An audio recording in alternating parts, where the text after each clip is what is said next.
Okay, so I would like to go ahead and call this meeting back to order. So it is 7:01. I'd like to welcome everybody here this evening to our Thursday evening school committee meeting. We have just returned from executive session. We actually opened this meeting earlier and did read the remote script regarding why we are meeting remotely instead of in person. It is also a directive of the town that all town boards and committees meet remotely during this time of surge. So I would like just to invite those of us who are with us who would like to join us with the Pledge of Allegiance to please go ahead with me. I pledge allegiance to the flag of the United States of America and to the republic for which it stands, one nation, under God, indivisible, with liberty and justice for all. So good evening. We have a very packed agenda this evening, lots of important things that I know have high public interest. I would like to go ahead and open our public meeting. So I would seek a motion to open our public meeting scheduled for this evening for the discussion of the FY23 school department budget, which is in the amount of $57,116,428. So moved. Thank you, Leah. So a motion by Leah. Is there a second? And a second by Amanda. So I'm going to go ahead and do a roll call vote since we are remote, and I will start with you, Leah. Amanda? Aye. Thank you. Meg? Aye. And Joe? Aye. And I am also an aye. So our public hearing is opened at 7:03 p.m. So I would turn that over then. Carol, if you would like to start with that. Sure. Anything So I can go through the budget slides as we have done before. I will start with that, and then I will hand the numbers portion over to Mrs. Rothermick. And so I will share the screen. Oops, it doesn't look like I have the power to share the screen. Wonder if Georgette is here.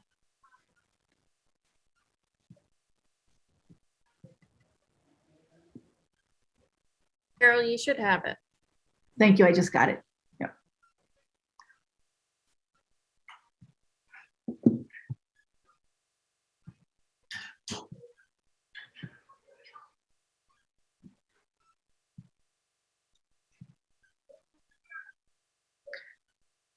Okay, so this is the Hopkinton Public Schools FY23 budget presentation. As we always do, we set out budgetary goals, and this year our budgetary goals were to approach all FY23 budgeting, stressing fiscal responsibility with an eye on enrollment growth. It's no secret to folks in the community that we have more and more students enrolling in the Hopkinton Public Schools all the time, and so we are thinking about that, but we're also thinking about being fiscally conservative.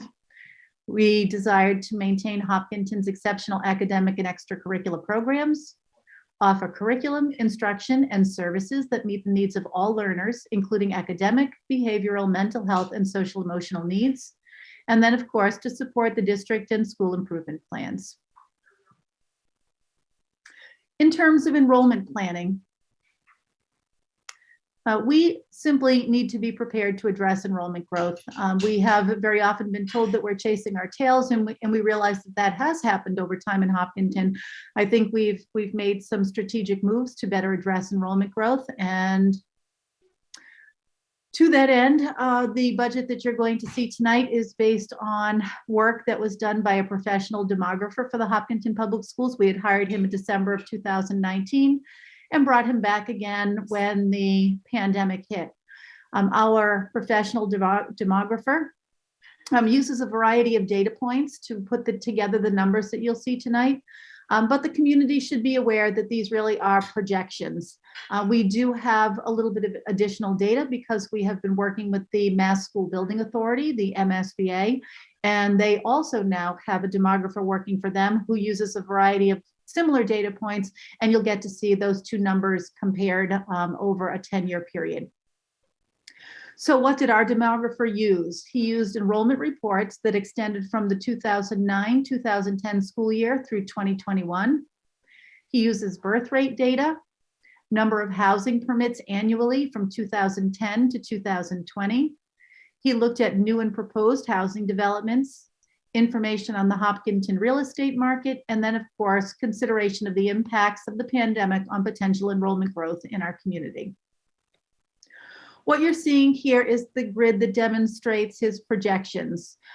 If you look at Dr. Wagman's projections, and it should be noted that these projections are based only on cohort survival, so do not take new housing into consideration. So if we look at his 21-22 projections, he would have said that by June of 22, we would have 3,998 students in the Hopkinton Public Schools. So the FY22 budget was built on this 3,998. Today, we are already at 4,048. And so if we are at 4,048 today, the projection by Dr. Wagman only on cohort survival would be that we're at 4,078 at the end of the 22-23 school year. So we were very conservative using these cohort survival numbers. But to be fair, in addition to the cohort survival numbers, we also have new housing numbers from Dr. Wagman. So as we look at the new housing students, in 21-22, you can see his prediction is that we would be at 40-24 by the end of the school year. And again, 40-48 today. But when we look at the 10-year projection, Dr. Wagman tells us that with new housing, we would be at approximately 4,745. If we take a look at where we are with the MSBA numbers, and I know that this is impossible for you to read, so what I've done is I've taken that final number and I have blown it up for you. If you take a look at this, this is the average over time, and where the MSBA demographers think we'll be in 10 years is at 4,975 students. So the difference between these two demographers' work is about 230 kids, with the MSBA being higher. Nonetheless, our FY23 budget is based on this number right here, the 4,078. Again, it was built on cohort survival. So in terms of per pupil expenditure, people are very frequently asking us where we land with per pupil expenditure, and that can be a tricky number.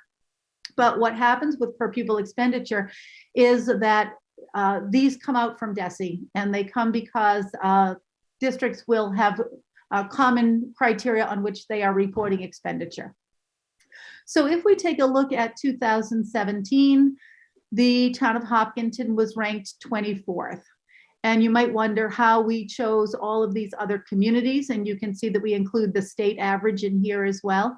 We choose these other communities based on the fact that they might be contiguous communities with Hopkinton. They might have programming that's similar to ours. They may have demographics similar to ours. They may be the kind of communities that we compare ourselves with academically or in terms of athletics. So that's how they end up on this list. In 2017, again, we were 24th out of 33, and our per pupil expenditure at that time was $14,557.98. When we moved to the 2019 school year, Hopkinton had increased its per pupil expenditure to $15,086.49, but we had slipped down to number 31, and only Ashland and Shrewsbury are below Hopkinton on this list. And then finally, looking at 2020, which is the most recent per pupil expenditure I can find. DESE has not quite released them yet, but we'll keep our eyes out for that. Hopkinton's per pupil expenditure has gone down to $14,817, and only Shrewsbury is beneath the Hopkinton Public Schools.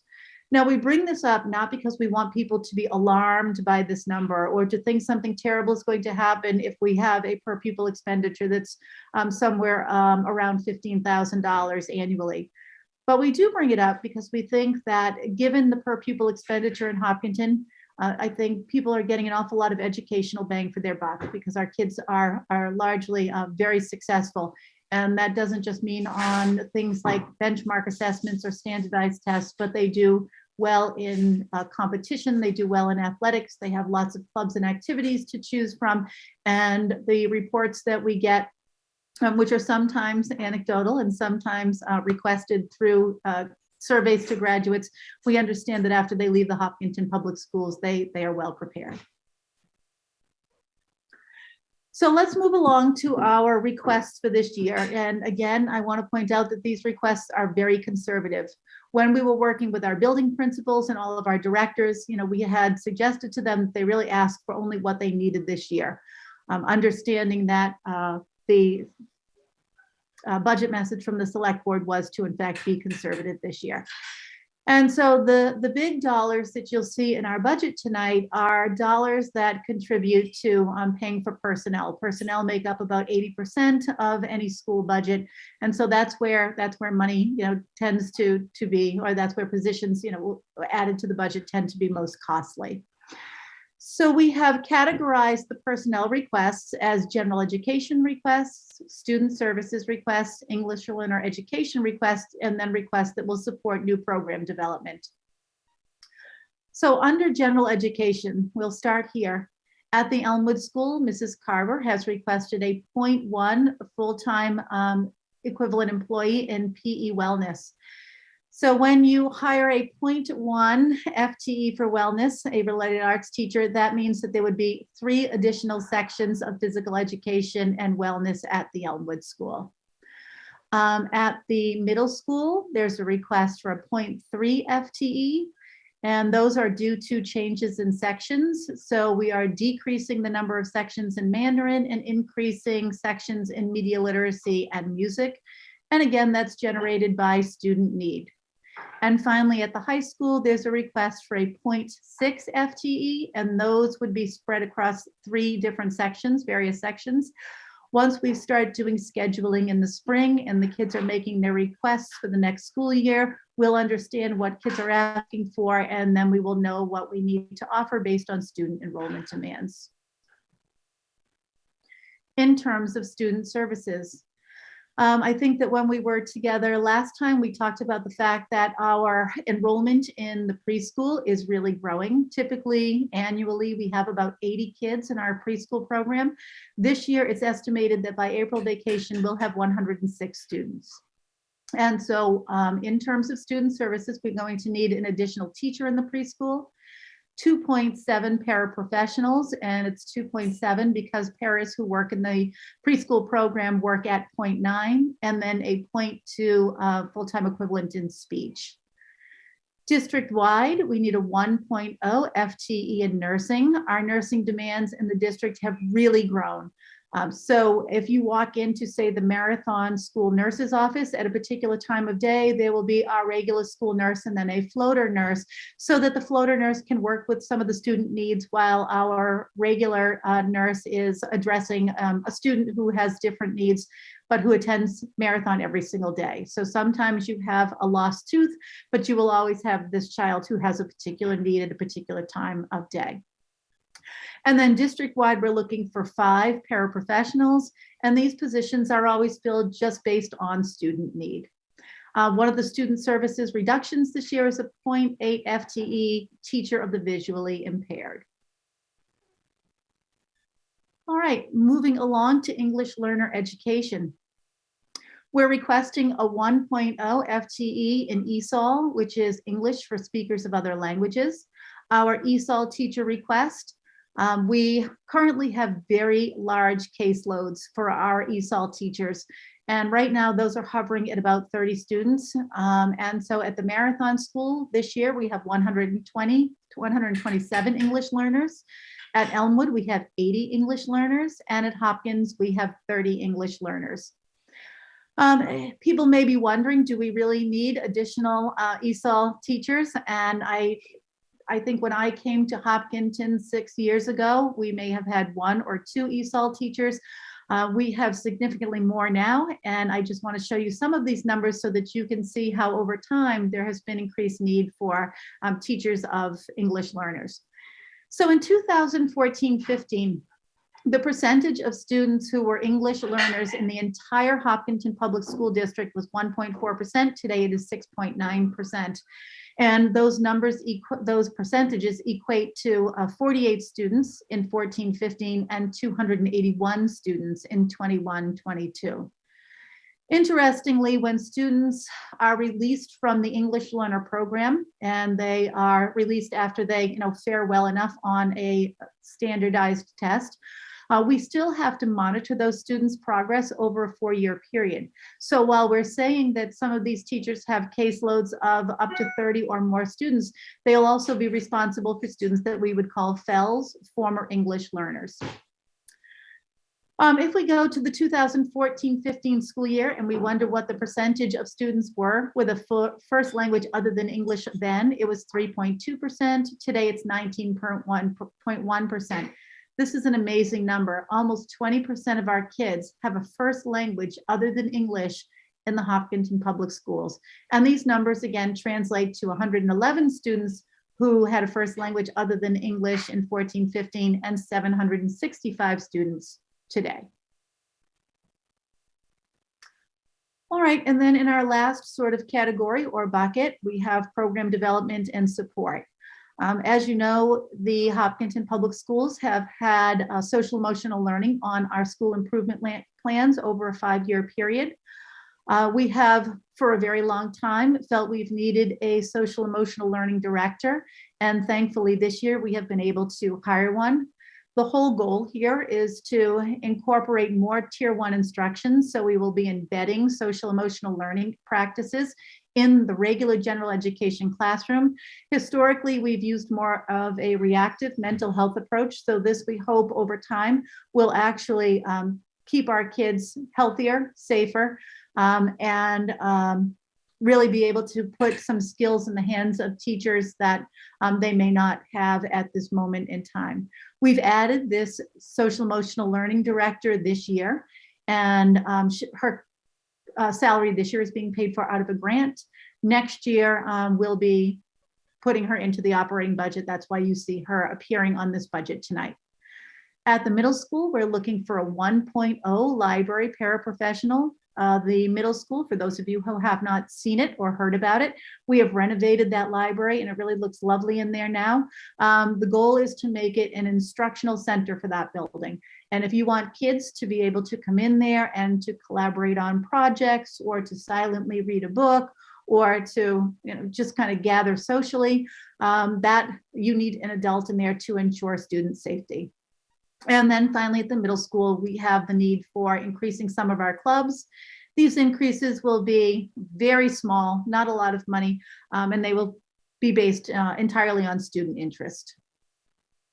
And so at this point in time, I'm going to hand things over to Mrs. Rothermick, and she can take over from here.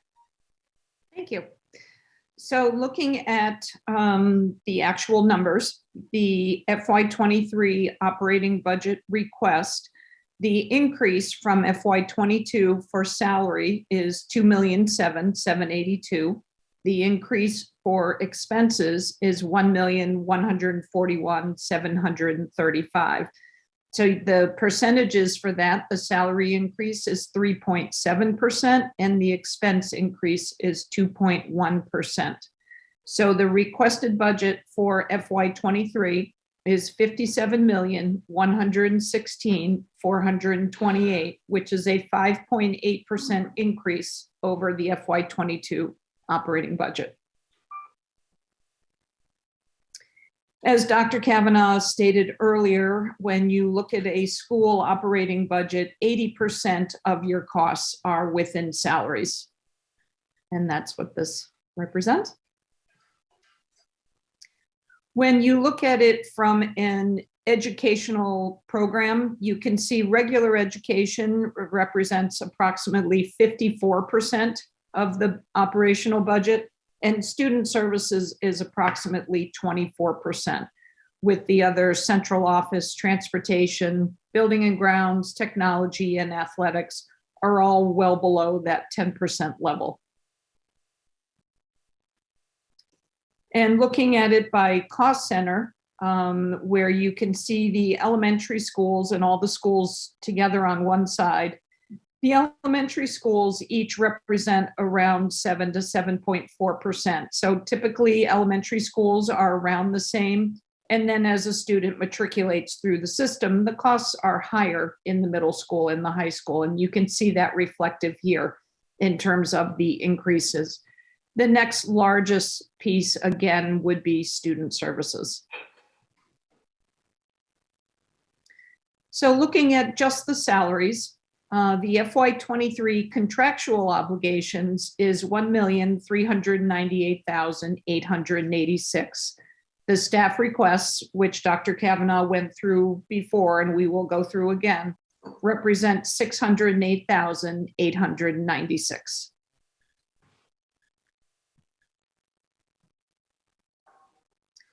So we've broken up the both the salary and the expense requests into these buckets, if you will: contractual, special education, instructional cost and enrollment growth, instructional program enhancements, and then support.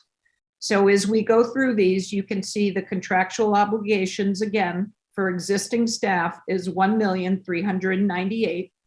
The special education salary requests represents $328,000, and that's 9.1 full-time equivalents. For the instructional cost enrollment growth, that represents $129,000, and that's 2.0 full-time equivalents. The instructional program enhancements of $123,000, and that is one position, and support of $26,000, and that is also one position. So looking at these again, for student services, 9.1 full-time equivalents. That is the 1.0 for teaching, 7.7 for the paraprofessionals, 0.2 for speech, a 1.0 for nursing, with a reduction of a 0.8 for the teacher of the visually impaired. The instructional cost and enrollment growth, this is the Elmwood 0.1 FTE, the middle school 0.3, high school 0.6, and the ESOL of 1.0, adding up to that 2.0. For the instructional program enhancements, that is the 1.0 SEL director. And for the administrative support and facility enhancements, that is the 1.0 middle school library paraprofessional, and a small amount of money for clubs. Looking at it just from an expense side, again, the expense increase for the FY23 budget represents $1,141,000. Looking at this through the buckets again as well, you can see that your student services represents, from an expense standpoint, your highest piece. That represents contractual obligations and out of district tuitions, and basically things that we are obligated to pay. Those are almost fixed cost based on the law. Then your next piece would be looking at both transportation and building and grounds. Again, those are contract services to run your transportation and to keep your buildings open, and utilities. So using those same buckets, looking at the expenses, the contractual inflation and current services, we actually have a decrease of $25,000. For special education, we have an increase of $1,094,000. And for instructional cost, enrollment growth, and replacement cycle, we have an increase of $73,000. So for the contractual inflation and current services, the decrease again is $25,000. For student services, that represents out-of-district tuition and contract services. And for the instructional cost and enrollment growth, that is within transportation.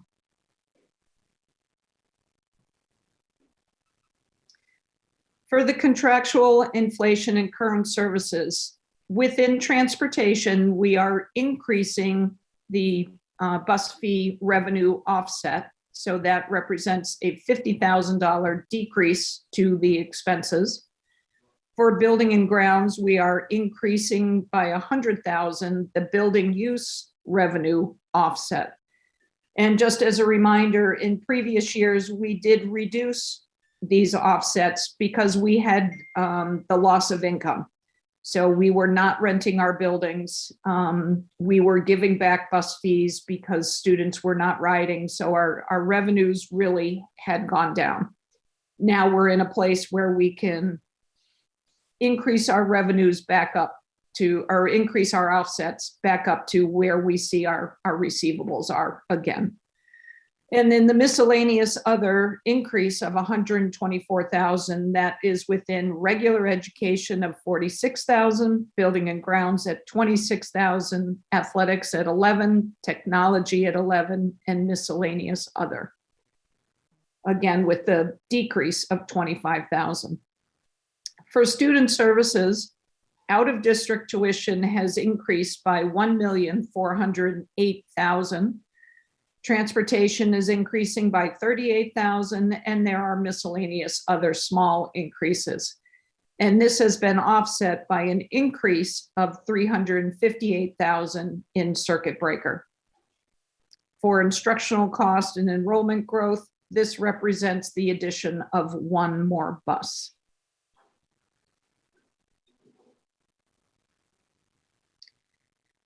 So putting both salary and expenses together, for contractual inflation and current services, the increase is 1,373,000. Special education is 1,422,000, and that is the 9 FTEs plus the expenses. Instructional cost and enrollment growth of 203,000. That's the 2.0 FTEs plus the expenses. Instructional program enhancements of 123,000. That is just the 1.0 FTE. And the support of 26,000, also just the one FTE at 26,000.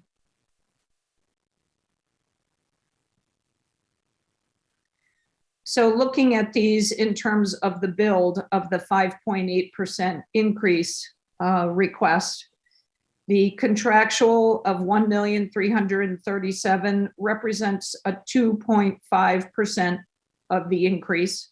Special education at 1,422,000 is a 2.6% increase. Instructional cost and enrollment growth of 203,000 is a 0.3% increase. The program enhancements at 123,000 is a 0.2% increase. And the support at 26,000 is a 0.04% increase, adding up to that full 5.8%, increase, and the total request of 57,116,428.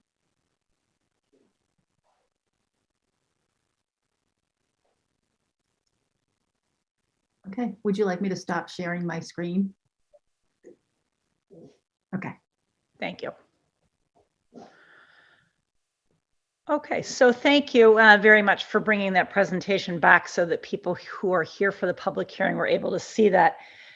At this time, it's a little bit different from how we do it for those who have come to our public comment period before. When we do a public hearing, we do invite people to speak and ask questions that we try to provide answers to. The school committee is not taking a vote on this budget tonight. We will bring it back again next week to take into consideration what we've heard here tonight before we bring it for a vote next week. So with that, if there are people who would like to ask questions of the budget, if you want to go ahead and raise your hand and unmute yourself, you can do so. And I know just to acknowledge that we have both the select board and appropriations here in attendance with us. So there may be questions for them as well.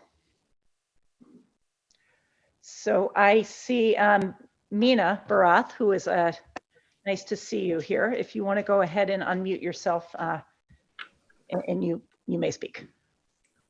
Thank you, Chairperson Nancy. It's wonderful to see you, Dr. Kavanaugh, Amanda, Meg, Leah, Joe, and so many other friends here. Susan, lovely to see all of you. Fantastic presentation. It was a class apart. It's a great job building it ground up, as you always do. I can see all the hard work that has gone in clearly. I'm also very thankful for your continued service, the school committee specifically, through this very, very difficult time and difficult year. You have remained steadfast, so very grateful for that. And of course, our schools continue to do well, and I appreciate your focus on all learners. You said that. Of course, the growth always remains a concern, but in a good way, I hope, given all that good things that go on, so many people get attracted to our town. I'm here today to ask you a little bit about advanced learners. And, there's a term we always find challenging. This is about 8 to 10% of all learners, who some people call gifted and talented, some people call above grade level, but really they're just kids. And all they're looking for is to be learning at a level that is appropriate to them. And I'm very grateful that this summer you made an effort to listen to ALPAC and the parents who have these kids. And while some see them as they're all set, they're doing fantastic in class, or they will be at the top of the class. But we know that's not true if they don't have the guardrails, if they don't have the support and the challenge that they need and the experience to fail and grow from it. You are all aware of it. So I'm here today as a taxpayer. As you know, I serve on DESE's Gifted and Talented Education Advisory Council. I also serve currently on Christa McAuliffe Charter Schools Education Committee, but I'm here today simply as a taxpayer. And I'm wondering, having heard what you heard from ALPAC parents and some of the documents that you know and some of the work that is going on at the state level, knowing that we want our schools to continue to do better, what are you doing and how is what you heard reflected in this budget? Are you dreaming boldly for these kids? Are you asking for what is needed for them? First, just want to thank you, Meena. It really is. It's wonderful to see you back here with the school committee, and appreciate you bringing questions forward for our public hearing. With that, I'm going to ask Dr. Kavanaugh if you would like to start with that question. Sure. As you know, the Hopkinton Public Schools does not have a formal gifted and talented program. But I think we have made a lot of significant changes over the last 5 years in the way that we educate kids. If we, and I guess I'll take a look at something like if you went into the Hopkins school, and I believe that, I've put these pictures in my superintendent's report in the past. The way the teaming works there is that you can have 2 classrooms and a shared, say, paraprofessional or special educator. And what happens during math time is we actually have 3 math groups going on concurrently in that building. So even if we're working on some of those sort of same math standards, some kids are getting them at a very high level, and some kids are getting them at grade level, and some kids are getting sort of remedial work happening. And so I really feel like we try to ensure that the text kids are exposed to, that the math instruction that they're getting is pretty high level. The other thing I think that we see happening is when a student moves from another community in Massachusetts to Hopkinton, very often we find that they haven't had the same experience and there's some catch-up work to do there. So while we don't have a formal gifted and talented program, I think we're always growing what we do so that we are meeting the needs of all learners. And I think if you look back to that very early slide, asking the building principals, what is it that our goals are, or our directors, what are our goals for this year? One of them is always that we're meeting the needs of all of our students. And I would absolutely encourage a parent who feels like their child isn't getting what they need to reach out to the building principal, because we need to hear that. Thank you for sharing that, Dr. Kavanaugh. And I do hope that soon you're able to put together a G&T program, a formal one, and we can move past these labels that we attach to the kids. Also, I'm fully supportive of the SPED ask and the SEL supports that you're putting in place. I think those are much needed. So fully in support of that. Keep going. And I would be remiss if I didn't acknowledge my friends from the Select Board, Mr. Manning. Wonderful to see all of you here tonight, and HCAP. Thank you. Thanks, Mina. Thanks, Mina. So I see Caroline Liu, I see you have your hand up. Would you like to go ahead and unmute and you can speak? Okay. Yeah, so my question is really simple. So I was just looking at the special education program. So is this budget only like, do we have like ongoing and certain threshold for this portion of the budget? And second question is, what's the percentage of students of the whole student body that currently on special education? Excellent questions. Dr. Kavanaugh, do you want to take, I don't want to throw out the wrong specific figures, but do you want to start with that, or do you want Sure. Susan? No, I can tell you the percentage of our students who are on individualized education plans. Typically, Hopkinton runs somewhere around 12.5% to 13.5%. That's the percentage. And I have to apologize too. I don't think I heard your first question. Yeah, my first question is, so this, like, what's the anticipation of this portion of the budget? Is it like, do we expect it to grow over the years, or do we have certain upper or lower threshold, or, you know, certain acceptable level? I see what you're asking. Thank you. The entire special education budget is really based on student need, and maybe a very good way of illustrating that within the budget slides you just saw, there was a reduction of 0.8 for a teacher of the visually impaired. So we no longer had a student with that need. And so we were able to reduce that position by 0.8. It's really interesting how student need plays into the budget. So sometimes we have students who can't be educated inside the Hopkinton Public Schools because we just don't have the programming for that student. You know, there may be an acute mental health need where the person needs to be educated outside of our schools. And so then we have what's called an out-of-district placement. Out-of-district placements, I think Dr. Zaleski had done a presentation for us a few weeks ago, and sometimes an out-of-district placement could be $60,000 a year, sometimes it could be $300,000 a year, sometimes it can be upward of that. So there really is nothing that we could say is a ceiling for special education or a floor for that kind of spending. Special education is an unfunded really state mandate. And so every district provides for its children, and that's really the way that it works. So for this part, do we get any state or federal funding, or totally out of our own? So I will ask Mrs. Rothermick to speak to that, because she really gets into sort of the roll up your sleeves nitty gritty of what comes into the district in terms of funding. Okay. Yes. So if you recall one of the slides, what we do receive is circuit breaker funding. And so this, for the FY23 budget year, we're actually able to increase the amount of money that we get for circuit breaker against the budget by $358,000. So that's an increase. So we do get funding, and for various sources and for various programs. So yes, the short answer.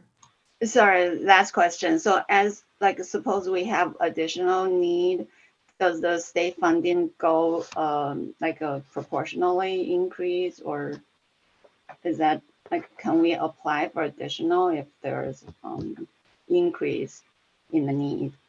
So specifically for out of district tuition, we do, we file every year based on what our actual students are doing and where they're placed and what those costs are. So when our costs go up, we do get increased funding. And then subsequently, if our costs come down, if the students' needs change, then we do get decreased funding. So it is reflective when you have situations such as where we are right now, where our out-of-district tuitions have increased. We will get additional circuit breaker funding when we file for that. Okay, great. Yes, Thank and I you. should apologize. I shouldn't say it's unfunded, but it's a partially funded mandate. And so a district will make up what you don't get in circuit breaker money. Mhm. Okay, I got it. Thank you. Great. Thank you for the question and also for the answers there from Susan and Carol. Are there other questions from people related to the public hearing and the budget that people would like? I don't see any hands up on my side scrolling area, but if there's somebody that I'm missing, go ahead. Hi, good afternoon or good evening. This is actually Vijay Krishnamurthy and my wife is Marcella. We're relatively new to Hopkinton. So we have two children, one a middle schooler and one a elementary school. And, we've definitely received a warm welcome from all of you, certainly I think that are in the educational system. And we have remarked that we've never received this many emails from a superintendent such as we received from Ms. Kavanaugh. So we really appreciate the attention and care you place on education, which, both of us certainly value very much. And one reason we moved here to Hopkinton from New Jersey. I think just kind of harking back to the question that maybe Mina asked, we just wanted to know, again, I think Dr. Kavanaugh, you mentioned that over 5 years, there have been some changes to programs or additional programs. If we can just elaborate on them or what tools do we have? Because our children happen to be in that category. But more broadly, as Mina mentioned, there's probably 10% of that group is in that category. And what tools or programs have been added, and what are you considering for the future, for example? And we realize, both are professionals. There's always budgetary constraints, right? So we want to just know what kind of things are you looking at? So thank you. Sure. I can't tell you that we are specifically looking at a gifted and talented program. It's not that we're not doing that, but I don't want people on this call to think that that's the work that we're engaged in right now. Could it happen? It certainly could. But I think when kids start to get into, the example I gave a few moments ago was really the Hopkins example, where what we're trying to do is to really get into differentiation so that kids are moving along if they're ready to move along, so that our kids aren't in our classrooms expressing that they feel bored during math time or they're not engaged in ELA. So we really are doing that. I think if you go into a social studies classroom, for example, there are opportunities for our kids to be doing things in there independently, and sometimes those things that kids are engaging in are higher level, and sometimes they are at grade level, and sometimes they're below grade level. But I can't tell you that every single day we're differentiating every single lesson. That would be disingenuous of me to do. But by the time our kids get to middle school, we do differentiate in math. And we think that that's an appropriate place to start that differentiation, because then it enables kids to, find their way to Calc BC and AP Stats by the time they are graduating seniors. I think that what our philosophy has been, and if you go back to the district improvement plan, and one of the first pages of that says that what we believe in as elementary school students are starting in the district is to really set a strong foundation. So for example, all of our kids are getting foundations, and there may be kids who can read and there may be kids who can't read, but though that phonics and phonemic awareness will actually carry kids a long way. And so we continue to do that. We believe in the foundational pieces. We're not people who believe in sort of that fast track, that acceleration. We've had some students come to us and do that, and still by the end of grade 12, maybe they were taking multiple AP classes. And I certainly would encourage that for some of our gifted kids, because they can take 7 AP classes as juniors or seniors in high school, and they can meet that challenge, and they do it stress-free, and they do it in ways that feel very comfortable to them as learners. I don't think that's for everyone, but that is for some of our kids. But when we have had kids who are, enrolled in advanced math classes in 8th grade, they're still kind of landing in that place where they're at Calc BC or AP Stats by the time that they're finished. It would be rare, I think, for kids to sort of move beyond that in the Hopkinton Public Schools. And I think that it's almost true that it would be rare for kids to move on with that unless you had a core group of kids who are ready for something more beyond that. At any rate, I think there are loads of opportunities too for kids to get involved in clubs and activities and really pursue their interests and their passions here. And I'm not sure that that exists everywhere. So when I think about differentiation and when I think about gifted and talented, I think all of our kids have gifts and they should be able to pursue them in areas that they have just keen interest in. And I think that at our middle school and high school, with all of the additional opportunities, kids are allowed to do that. But again, I would say to you as parents that if you feel like your child is going to middle school every day and not being challenged and needs something more, whether that's academic or social or emotional or behavioral or clubs or any of those things, you really should get in touch with the school administration, because we certainly have people that will help to make sure that children are being challenged. No, yes. Okay. Yeah. What tools, when you said we should go to the principal specifically, what tools or what services or people, what are available? So I guess I don't know if this is, I'm not sure if this dialogue is appropriate to a budget conversation, but what I would say is if you go to Mr. Keller and you say, for example, my child's in a math class every day, it's instant mastery, it's math she's seen before in another school district, it's math that doesn't challenge her, we can certainly look at other opportunities. Now we've had times when we've said, all right, so this 7th grader really does need to take an 8th grade math class, right? I mean, that could be an opportunity for a student. But typically when that kind of thing happens, it's happening because a kid has taken that math class before somewhere else. We have often said, to a high school age kid, if you're coming in and you need to take, an advanced trig class, but we would have thought that you were more appropriately placed in geometry, or we would have put you in college prep geometry, but you need to be in honors geometry. We'll allow them to take things like the previous year's final examination. And if you can kind of place into something more, then that's phenomenal. If you feel like your middle schooler isn't getting what she needs in the way of ELA and would love to what I'm seeing now in ELA at the middle school is there's a lot of text choice. So a teacher will work on a theme like a coming of age, a Bildungsroman roman kind of novel, but there are 10 choices on the front board. So there are some kids who are reading a separate piece and there are some kids who are reading something at a 5th grade level. So that's the kind of thing that we are changing. And if you really have those kinds of needs in ELA, there are things we can do to help. In math, there are things that we can do to help. So I really would encourage you to reach out to the building and see what's available to you. Yeah, I mean, Dr. Kavanaugh, first of all, thank you for the responses and we appreciate that. And maybe I think you're right, this is not the forum, it's a dialogue. And what I do want to convey is, of course, the items you have mentioned clearly are part of it, but gifted, and learner or advanced learner, whatever the term is used, dealing with them is more comprehensive than just actually additional education, right? And, at some point, if maybe we'll talk to the principal, we would like to, we have a very interested party in New Jersey, a person who has established this. If you're interested, we can have her speak to a small group of you, the educators, because that's what it is about. It's not just about throwing more, homework or extra reading classes or extra reading material or a few experiments here and there. It's much more comprehensive.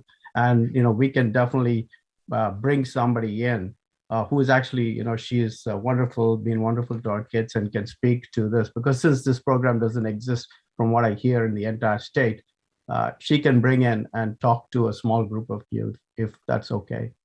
Yeah, thank you. And I do agree with you. I want you to know that I don't think that more is the answer to advanced learners. I think that something different is the answer for advanced learners. So thank you. So, and I also just want to kind of circle back to, we had we are intending to bring this conversation forward at another school committee meeting, kind of separate from this, just because we do think that all of our learners have important needs, and we do want to make sure that we're able to highlight kind of what's going on in the district as well, more specific to this. So I am going to circle back more to the numbers and the budget that we're looking at here. If people have questions, I do want to make sure that if there are other questions, that we do get those addressed. Oh, Mina, sorry, I do see your hand there. I agree. I just, Nancy, Chairperson Nancy, I just wanted to reflect on the comment that Dr. Kavanaugh made. I agree with her 100% that all kids have gifts and their own unique talents. It is just that in the academic world, these words are used, gifted and talented. It is not a label that we want on my kid, nor would I, it's more about their need. That's all. It's just that we have different learners and they have specific needs. So just wanted to clarify that, because we do get caught up. The first time I heard the word gifted, I had a hard time as well. So I just wanted to reflect on that of course, everyone has a gift to offer. Thank you.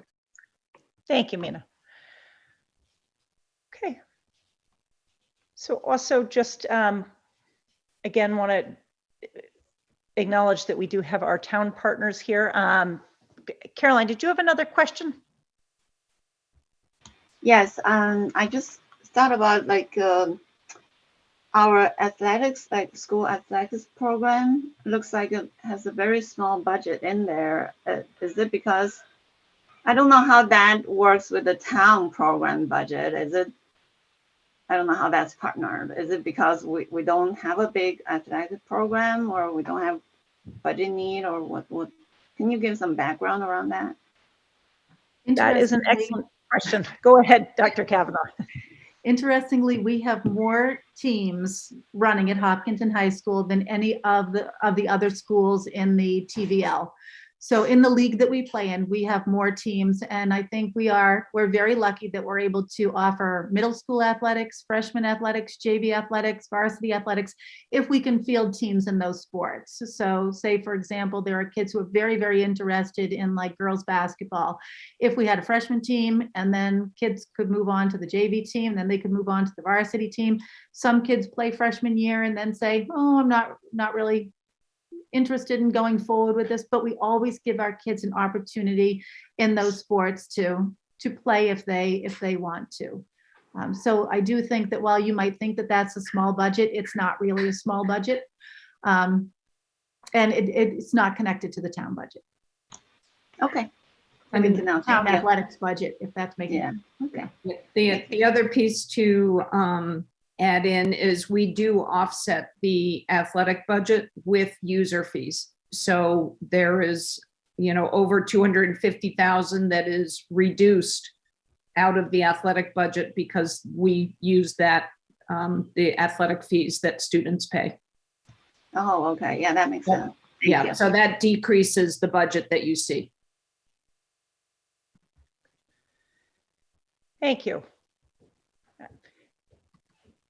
Any other questions from either people who have come from the public or from any of our town partners who are here for the budget hearing? Okay, so I do not see any. If anybody else sees any, let me know. So again, we will bring the budget back. For those who are watching from home, you can certainly feel free to reach out by email and send comments to us ahead of our budget vote next week. Muriel, I did just see your hand go up. Did you want to? Yeah, so I didn't come with a question, but could you go over the fees for parking, buses, and athletics? I'd like to touch base on that again. I'm going to ask Susan. Yeah, I apologize for jumping in, Nancy.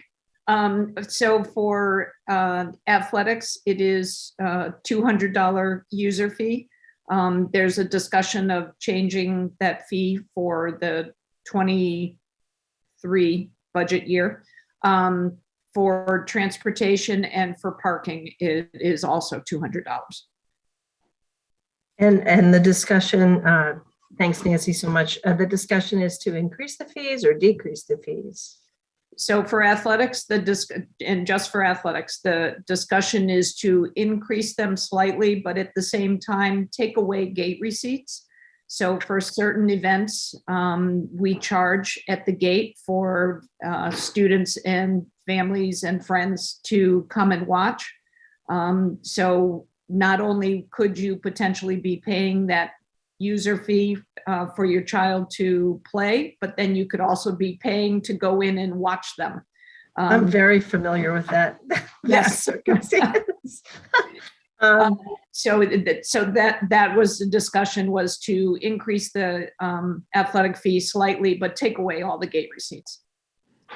And one last question. Are there caps on those fees for families with more than one child or more than one season? Yes, there is a family cap, and financial assistance exists for anyone as well. Thank you.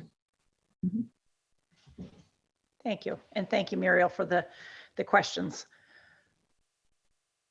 Okay, so I do not see anybody else with hands up, but I do again want to just circle back to my comment a minute ago that we are definitely taking comments by email between now and our meeting next week. If there are things that you would like for us to think about or consider, please reach out to us. I would seek a motion to exit out of the public session, the public hearing, sorry, to reconvene with our regular public meeting as scheduled.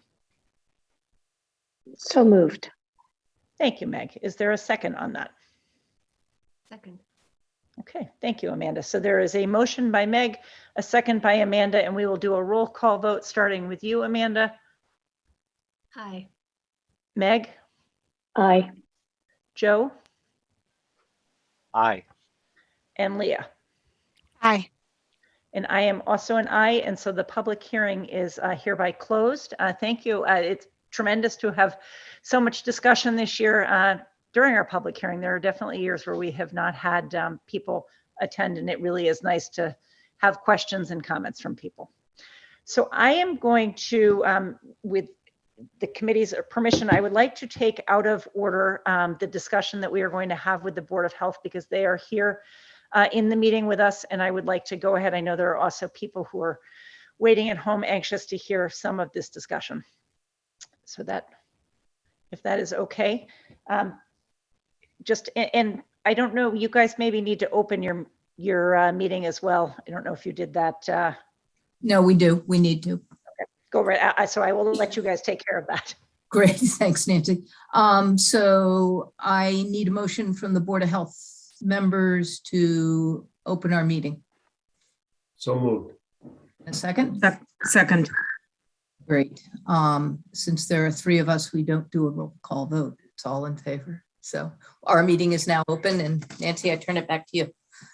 Fabulous. Thank you so much, Lisa. So I want to start by acknowledging that this has been a really challenging time for people. I know we have had a lot of feedback from people who are very much in favor of more restrictions, people who are very much in favor of fewer restrictions, a couple people who are feeling like things are about right. But I feel like we are in a time where people have very strong opinions, which is great. I'm hoping that we can kind of come together as a town and work towards navigating the next piece of this together and in the way that is best for everybody, really, for the health and the safety and educational benefit of our kids. So I know, I don't know, Lisa, if you wanted to say anything. Yeah, I really want to just echo what you're saying, that I'm really glad we're coming together. We came together, gosh, last fall, I think, or I don't remember, but I thought that was a really helpful meeting. So I'm hoping that tonight we can come together, we can review data. I think we all are in agreement that we want to navigate this pandemic as best we can, keeping as much and everything open as safely as we can. And I really, we may not all agree about how we get there, but I think we all agree that We want our communities to stay open and our schools to stay open. So I'm really hoping that tonight we can review some data. Many of you, some of you, or you read in the Hopkinton Independent that the Board of Health at our last meeting is moving away from contact tracing, and we're moving towards the personal responsibility model that DPH is taking. And that really means using the tools that we have at our disposal. And that includes education, it includes testing, it includes boosters and vaccinations, and it includes masks. So I think, Nancy, with your permission, it might be helpful for Sean to review some of the most recent data in Hopkinton, unless any of the other board members, Board of Health or school committee members have things to say first. So I think starting with data would be a great point. Oh, Great. Joe, did you want to say something? Yeah, I would like to, just as a member of the school committee, also echo that I'm very glad to see the move taken on the Board of Health and similar moves on school committee. But just for the Board of Health awareness, I mean, at least from my view as a school committee member, our children who are at least risk for this virus have really shouldered the bulk of the burden for preventing the spread. And as we get into this Omicron, I hear from more and more people asking, who are the state policies intended to protect at this point? And what are our duties on the school committee to ensure we advocate for education and take into account that children are the least affected? I know others in the community are more affected, but it seems to some people that schools have borne an inordinate share of the burden in stopping the spread from those who are truly affected. So that's all I wanted to say, but if there's others too, but eager to hear the latest and how you recommend we deal with that. Yeah, so I think let's go ahead with the data, and then maybe we could have a little discussion after the data as well. That's great. Sean? Okay, thank you. So today, Maven is the state's reporting database that the DPH and the local health boards utilize. They reported that we had 541 confirmed cases since January 1st. This is the highest number that we've had to deal with in a, definitely in a 10-day period since the pandemic began. Of that 541, 40% of them were school-age children, the age 3.5 to 19.5. About 40% of the individuals that were positive were fully vaccinated. That number is, normally that number runs higher. So back in October and prior, we were seeing 98% of our cases were breakthrough from fully vaccinated. What we're seeing with this 85% is that there's a higher number or a higher percentage of young unvaccinated children, so 0 to 5, that are contracting COVID. Last week, our percent positivity rate was at 14.14. The state just released data, and our percent positivity has hit 21.24. So over a 14-day period, 21.24% of the people getting tested are testing positive in Hopkinton. And that's consistent with what was reported through multiple meetings today. Framingham reported their highest weekly case count there, expected to hit over 1,900 cases this week. 2 days ago, Hudson had 663 cases in a day. So, throughout this region, we're experiencing extremely high cases. Through the discussions with the health directors in this region today, what we're seeing is that our daycares and schools are bearing the brunt of the illness. And then should I share the weekly in-school data? Share that screen? Yeah, I think that's helpful from weekly in-school data and also some of the other data you have, because I know we've had some questions. Yeah, bear with me. This is my first time ever doing this. What, sharing your screen? Yeah. That's what the D is for. So, and I'm of that age. So, what and this is you can see this, right? I'm just.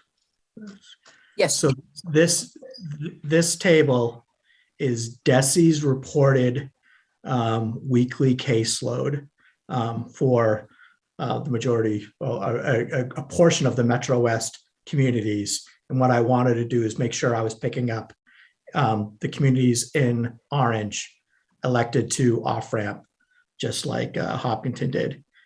So you can see in the October, the second week of October, we had, just a few cases, no staff.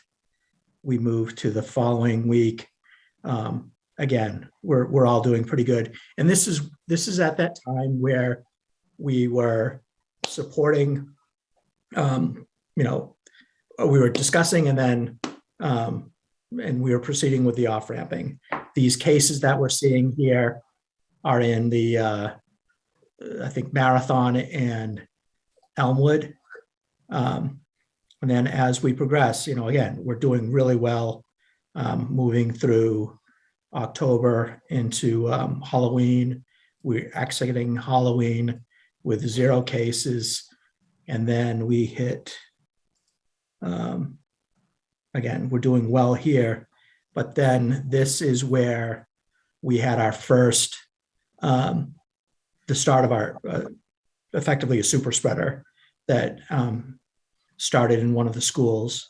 We went from 9, then we were up at 21. So at this 9, one of these, so we have 2 teachers, 9 students.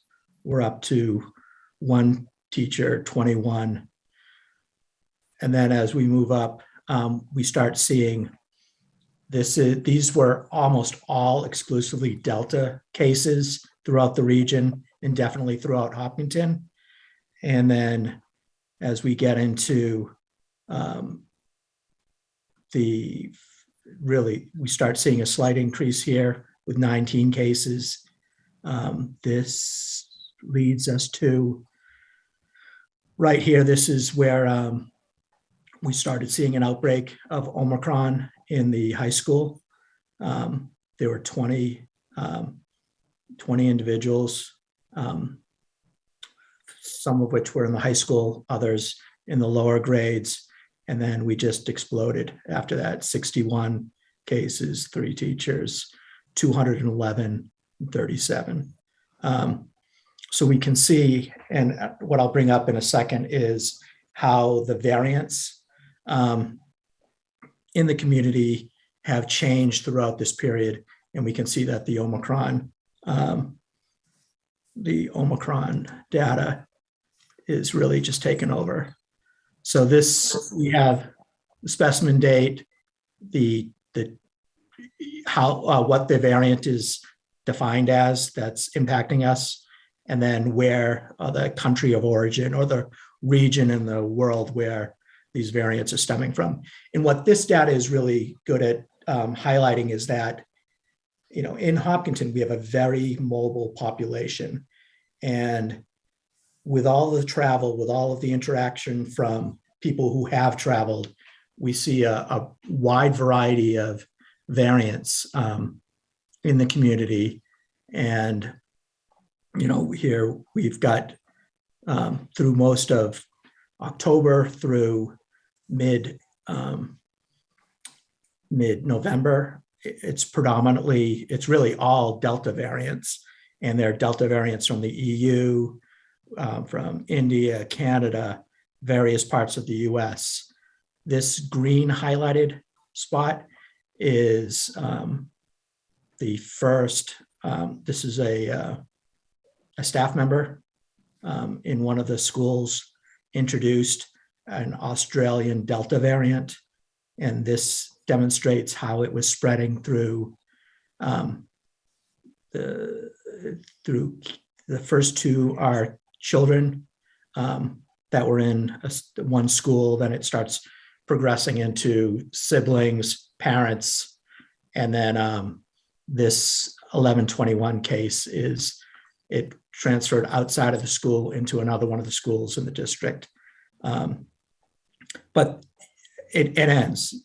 We see this Australian variant. It couldn't compete with the others, disappeared. And then as we move down, we're still all Delta, Delta, Delta until the 14th of December. And this is when Omicron was first introduced into the high school, and it started spreading through the high school aged children. And then this is, as we get into the 1220s, we're into the parents, siblings, and then you see we end the year with Omicron as the dominant variant in the community. We actually have two Omicron variants. We have an EU and the South African variant. So again, this is an illustration of how the variant, we have a variety of cases or variants in the community. Omicron has taken over. We have evidence of school spread. We have evidence of community spread. And what we're doing is trying to come up with different programs, trying to introduce different barriers to prevent spread and to stabilize the school environment so that, as a parent, you can be assured that we are working to provide as safe an environment as we can. And if we have a safe environment, it's a stabler learning environment. It provides a stabler environment for the parents in the community. I think maybe the next page to look at, and it's something of particular interest to, I imagine, a lot of the parents that are here today. So when we were discussing in developing means to help control the introduction of infection into the community, especially with this new CDC 5-day mask protocol, all of the work that we have done over the last 2 years, it's been ingrained that you're really not free from COVID until day 8. Day 8, you're in the tenths of a percent or 100%, hundreds of a percent of the population testing positive. So what we implemented a program that we believed would help identify those individuals that might still be coming back to school on day 6 with active cases of COVID. And what we've identified over the last 4 days is, on the 10th, 43% of the kids coming into school tested positive with an antigen test indicative of active infection in this group. And then we see 29, 36, 27. We've introduced this data or provided this data to the state and to DESE. They are reviewing it. Our concern here is not so much in the classroom, but when we start going to lunch, or if we have positive kids in the elementary schools that are taking snack, at those times when kids are unmasked, there's a potential for spread in the lunchroom and definitely at the snack time in those environments. So we're looking to try to control and reduce the risk from these, these individuals that haven't fully shed the virus. And then what I've done is I did just a quick breakdown of the data. This is the average percent positivity rate over the last month for the communities that are off-ramped, and how we can see that the percent positivity really across the region has just jumped to levels that we haven't seen through the pandemic. And this is how the case counts have increased.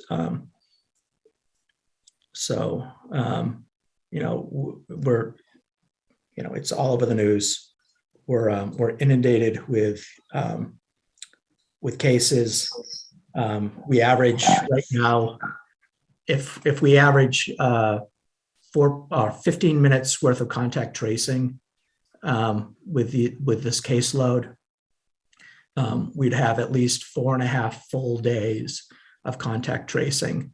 And we need time to sleep. We need time to just to do our other work. And that's one of the reasons why the state, they looked at contact tracing, how much time it was going to require within the communities.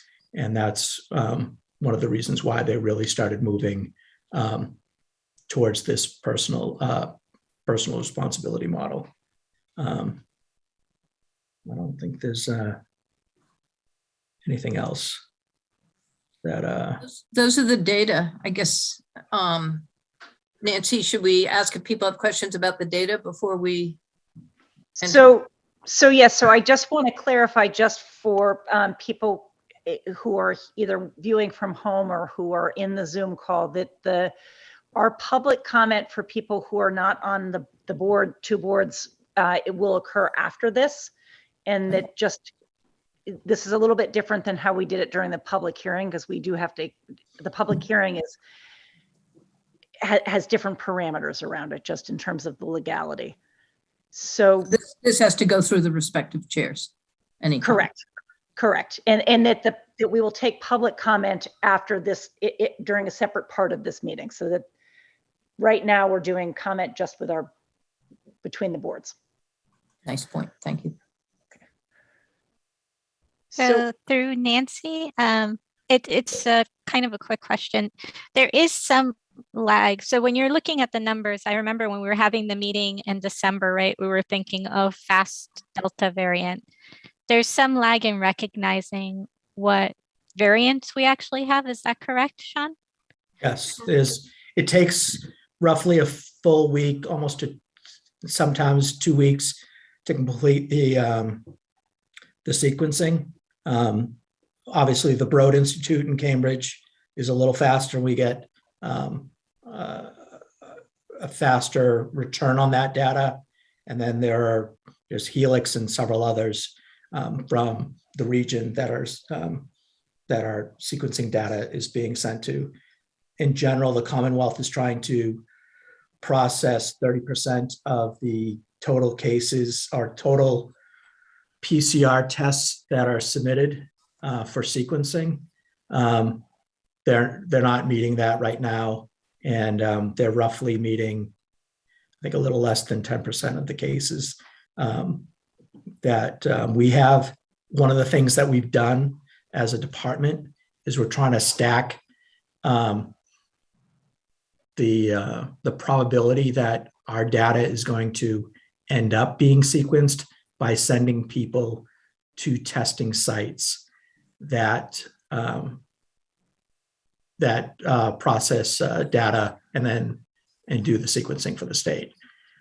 So that's why you see us sending people to Ashland, all the Stop the Spread sites, because again, we have a greater chance of getting that data sequenced. Thank you very much. Welcome. Amanda, I look like you wanted to jump in. You're muted though, we can't hear you. I see that. Sorry. Thank you. I just have a quick data question. Thank you for everything that you shared with us. I appreciate it. I'm wondering if you have information on percentage of boosted students in our district, as well as vaccination rates in the younger kids. That just came out and I just cleaned it up. Look at this. Wow. Look at that. That's the 5 to 11-year-olds, 91%. And then boosters, we're doing better. And this is where the state is getting at, based on the high numbers of people in the Commonwealth that have contracted Omicron. And then you start looking at communities with these, elevated booster levels. In theory, we're going to run out of places for Omicron to infect, our residents for it to infect. And that's why at the end of the day, we have these policies, but a lot of these, should be temporary. And actually, there are about 6 communities that are taking what we're doing in Hopkinton on day 6 to their boards for discussion. I apologize. I can't see the far left, so I'm Okay, not sure yeah, what each it's row represents. Oh, So- thank you. So booster percentage for the school-age children. I know it's low because right. they're not eligible. Most of them aren't eligible for boosters yet. And are but- there any plans for those kids to get them Yes. boosters? Yes, and so what we did is, I was just awarded a $19,000 grant to set up large-scale booster clinics. What we discussed today is the communities that participated in the Westboro large municipal clinic. We're going to get together. We're drawing nursing staff from 2 different nursing schools. We're going to set up large clinics, probably working out of Ashland, whereas the Metro West Health Foundation is the grant provider.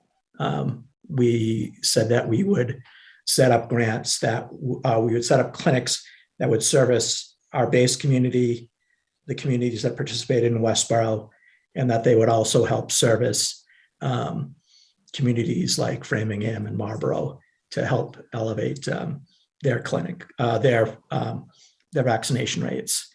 So based on these rates and the volume we expect to do, we expect to have our 5 to 11s well over 95% within the next month. And then we hope to get this boosted level for the general population well above the 50 to 60% range. And then we've got funding set aside. I've got another $50,000 grant coming in to help offset the costs of clinics to provide testing equipment for the schools.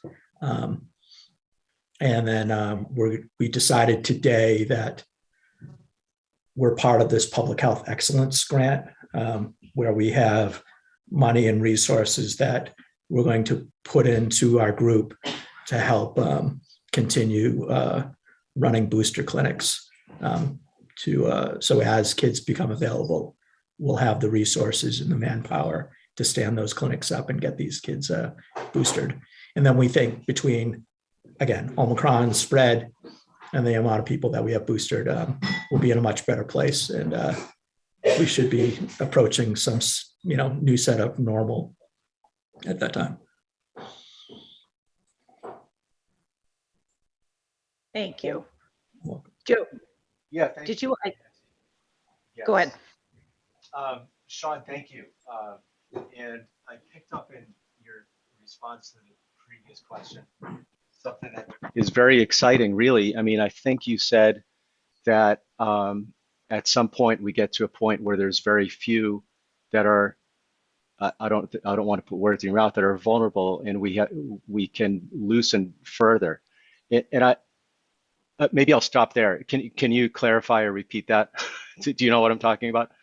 I mean, we know just from looking at, Framingham's sewage treatment data, we see a decrease in the amount of virus fragment in the outfall. We see the same thing happening in Boston. And we expect, we expect to have a significant number of cases come in over the next 2 weeks. I fully expect to almost double, or just be close to double what we did in December. So I expect to be at about 1,200 at the end of the month. But then, from the physicians that we've spoken to, from the head epidemiologist at the state health department, we expect to see a significant decline in the rate of illness. And then again, that decline, along with, an increasing vaccination rate and an increasing booster rate, will be in a much better position.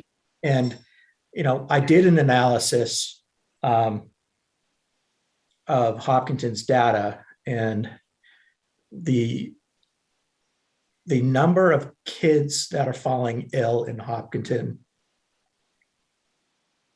well, actually in the state, the state's got some better data, but so in that 0 to 20-year-old range, I think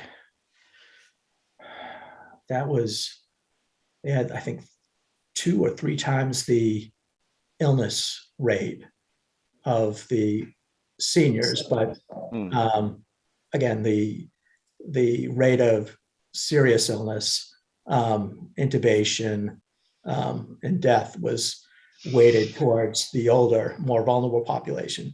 And this is this challenge that we're faced with is, we know that the better job we do at controlling spread in the community, the better chance we have at protecting our seniors. And so that's our game plan. Thank you. So yeah, thank you. I'd like to follow up on that. So I read today in the Washington Post that, Dr. Fauci said that, quote, virtually everybody is going to wind up getting exposed and likely get infected. Fauci said in a White House COVID briefing yet Wednesday, if you're vaccinated, he says, and if you're boosted, the chances of you getting sick are very, very low. So isn't there a great positive story in this for Hopkinton? We're very highly vaccinated and relatively highly boosted, and there's a positive story in this, isn't there, Sean? We hear the case count and the dread and the panic, but it's all according to predictions, right? He's saying that everyone will get it. So my question is twofold. One, certainly there are vulnerable people in the community who need to be protected. And if everyone's going to get it, how do we protect them? And maybe you or Simone can talk about the case management component of what you're doing.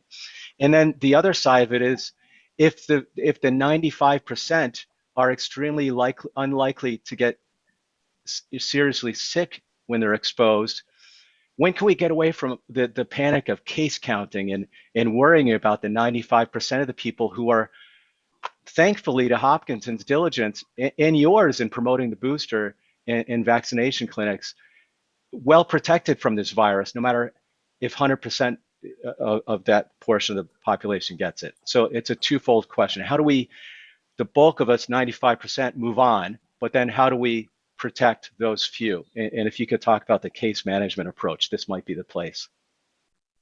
So one of our prime focuses right now is, with respect to our case management, we're communicating on a daily or a weekly basis with Golden Pond, with Fairview Estates.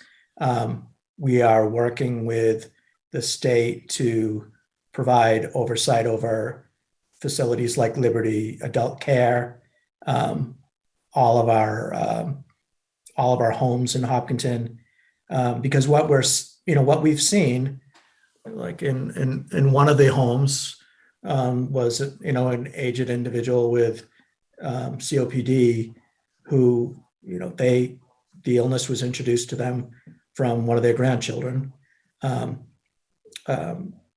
They spent a couple nights in the hospital, but they got out. We were concerned because their blood sat was so low to start that we were concerned that they were going to suffer some pretty dire consequences. We do have a couple, an older couple in town who their illness, to your point in prior discussions that I've had with you, they were unvaccinated, and one of their grandchildren came over for Thanksgiving. The grandfather was hospitalized for, I think, 2 weeks in the ICU. Grandmother, I think, was only in there for 2 or 3 days. But, it's this, we're trying to figure out, because right now, I think it's fairly evident from some of the variant data, and we're constantly bringing in virus into the community. So if we're not able to curb travel and exposure, and we're not really willing to at this point start looking at cutting sports, we need to make sure that we are taking, we're implementing barriers within the school system to prevent further spread. And then, we're spending most of our follow-up time with our high-risk people to contact trace them, and then and really eliminate spread in those areas. But for the most part, our seniors have been, they're rule followers. They are the first in line to get vaccinated and boosted. They've been modifying their daily routines, turning towards electronic communication to reduce their exposure risk. So I think that's why we've really benefited and succeeded in not having any additional deaths in town. We do know we will likely have one, I'd say before the end of the month. But again, they were high risk, and again, it was brought into the place of their place of residence, and but they're in hospice, so it's just unfortunate that and I So get Sean, let's get back to the school stuff rather than the old. Nancy, I see another one of your members. Yes. Leah, did you want to? Yeah, I had a little bit of a follow-up. So we talk a lot about acute cases, right? We talk about people who currently have COVID. We talk about how children fare during their kind of symptomatic COVID phases. But we're not talking a lot about long COVID. And so one of the things that I would love to get a feel from you is how vaccines affect things like long COVID. I mean, the CDC just came out with that study that said that, when children get COVID, their rates of getting diabetes within a certain amount of time can be raised, et cetera. And that's all part of the long COVID effects. Do we know how vaccines affect that? So can we think of vaccines as a protection against that, or do we just not know enough? Like, what is our current state of understanding? I would start by saying I don't know enough about long COVID in kids. I can say that we do have a case of long COVID in town that did lead to the virus settling into their pancreas and creating a type 2 diabetes. It lasted about 3 months before the physicians were able to use antivirals to correct that. Can I jump in, John? Leah, I think it's a great question. And I think it's something that maybe we can try to see if there's more research out there on it, because I don't know that we know enough to really respond to that at this point in a way. So, Gina?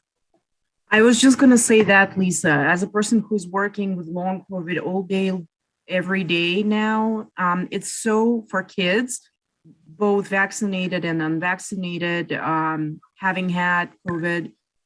It's such a novel disease to research. There's simply not enough information. And I mean, I'd be surprised if anyone would give you any specific evidence-based, answer at this time. Certainly, as a Board of Health, we can keep an eye on that, looking out for our community. But Thanks, Virginia. Question. Yeah, thank you very much for being so honest. I think I just want to set my mental expectations in the right places. Thank you. I'd like to just ask a follow-up on Leah's question. It's not long COVID exactly, but I know that we have kids who are not able, coming back in after they have had COVID, who are not able to participate in athletics because of things that their pediatricians have concerns at. I think one issue is a cardiac issue and some inflammation issues.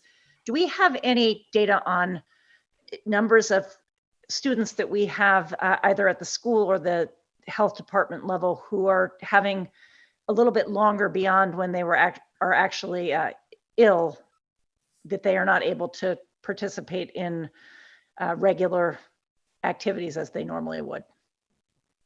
We're not getting that data from the state. I would think the school nurses would be the ones if anybody had it. But that would be interesting to come back to if we're able to get some of that data next week. Would like to see a little bit of that. I can share that there are a significant number of pediatricians in town and the region that are hesitant to allow kids to return to athletics after dealing with COVID because of fear of myocarditis or other cardiovascular, complications. So that's we don't have numbers related. No, but I don't have numbers. It's just anecdotal. That's helpful though. Thank you. So I think Meg, it looked like you had wanted to say something. Yes, thank you. And thank you so much, Sean, and your department for everything you do. I imagine you haven't slept very much in the last month. And I know you've had to send my family several emails because we all got knocked out with COVID. And listening to your stories about the people who are suffering at home and someone in hospice are chilling and very worrying and frightening. And yet at the same time, I'm worried about all of us who've lived in this culture saturated with fear for 2 years. And I mean, that is going to have health consequences too. And I just wondered what the board was thinking about that. I mean, the kids are scared. It's like when my son had COVID, the CDC said, okay, after 5 days, he can go back to school. But then we changed our regulations, which I completely understand. And then he couldn't. And so his fear rose again. And I just give you that one individual case because I worry a lot about what we're communicating to kids in this constant crisis mode. And I wonder if there's something we can do that you think we can do as adults to help soften this message of terror, because it really feels to me like a message of terror. That's what the data is saying. So again, many, many thanks for everything you do. So what we have started doing, we've started conversations with the Metro West Health Foundation and other grant funders to start looking at grant opportunities where we can bring in counselors and introduce programming to help just really help the students, the teachers, the school nurses, God bless them, and then really the entire community. We started this really over the late spring last year, where we realized that the DBT work that we're doing for vaping had a place in helping people figure out how to address their stress and their emotions just dealing with the pandemic in general. So we started holding some classes to see how they would work and what the enrollment would be. And the thought is that as we start coming out of this, we've been tweaking those programs. We'll be getting funding to help provide, just counseling and kind of therapy work for, again, the entire community. I mean, I'm going into therapy as soon as I have some free time. But we recognize this, and this is the stuff that we're trying to figure out. How do we bring in the financial resources to introduce this programming? How do we what programming have we identified that will be effective to be utilized to help everybody recover? And so, Sean, can I jump in here one more time again? But I think you're right. I think part of what we have to do is begin to move away, and Joe said this, from sort of reporting there 100,000 new cases last second, because that just sort of intensifies this. I think that beginning to report cases vaccinated versus unvaccinated, using educational opportunities, really promoting boosters, this whole shift to personal responsibility that the state is going, is, I'm hoping, an attempt to decrissify this. I mean, because everybody, they've been on the front lines of this for 2 years, and it's intense. That does not mean that it's still not a challenge.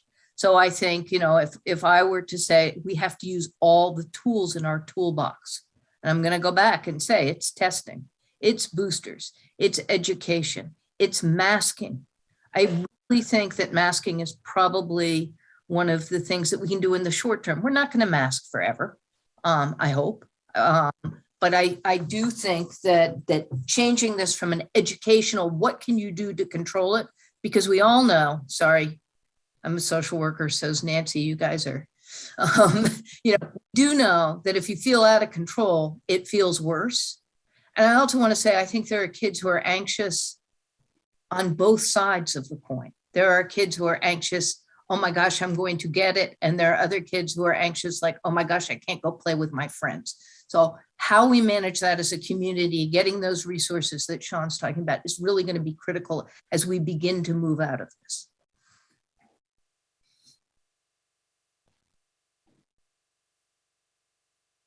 So Leah. Oh, okay. Last question. Since we moved away from the data and started to talk more about this, I've been holding on to this question.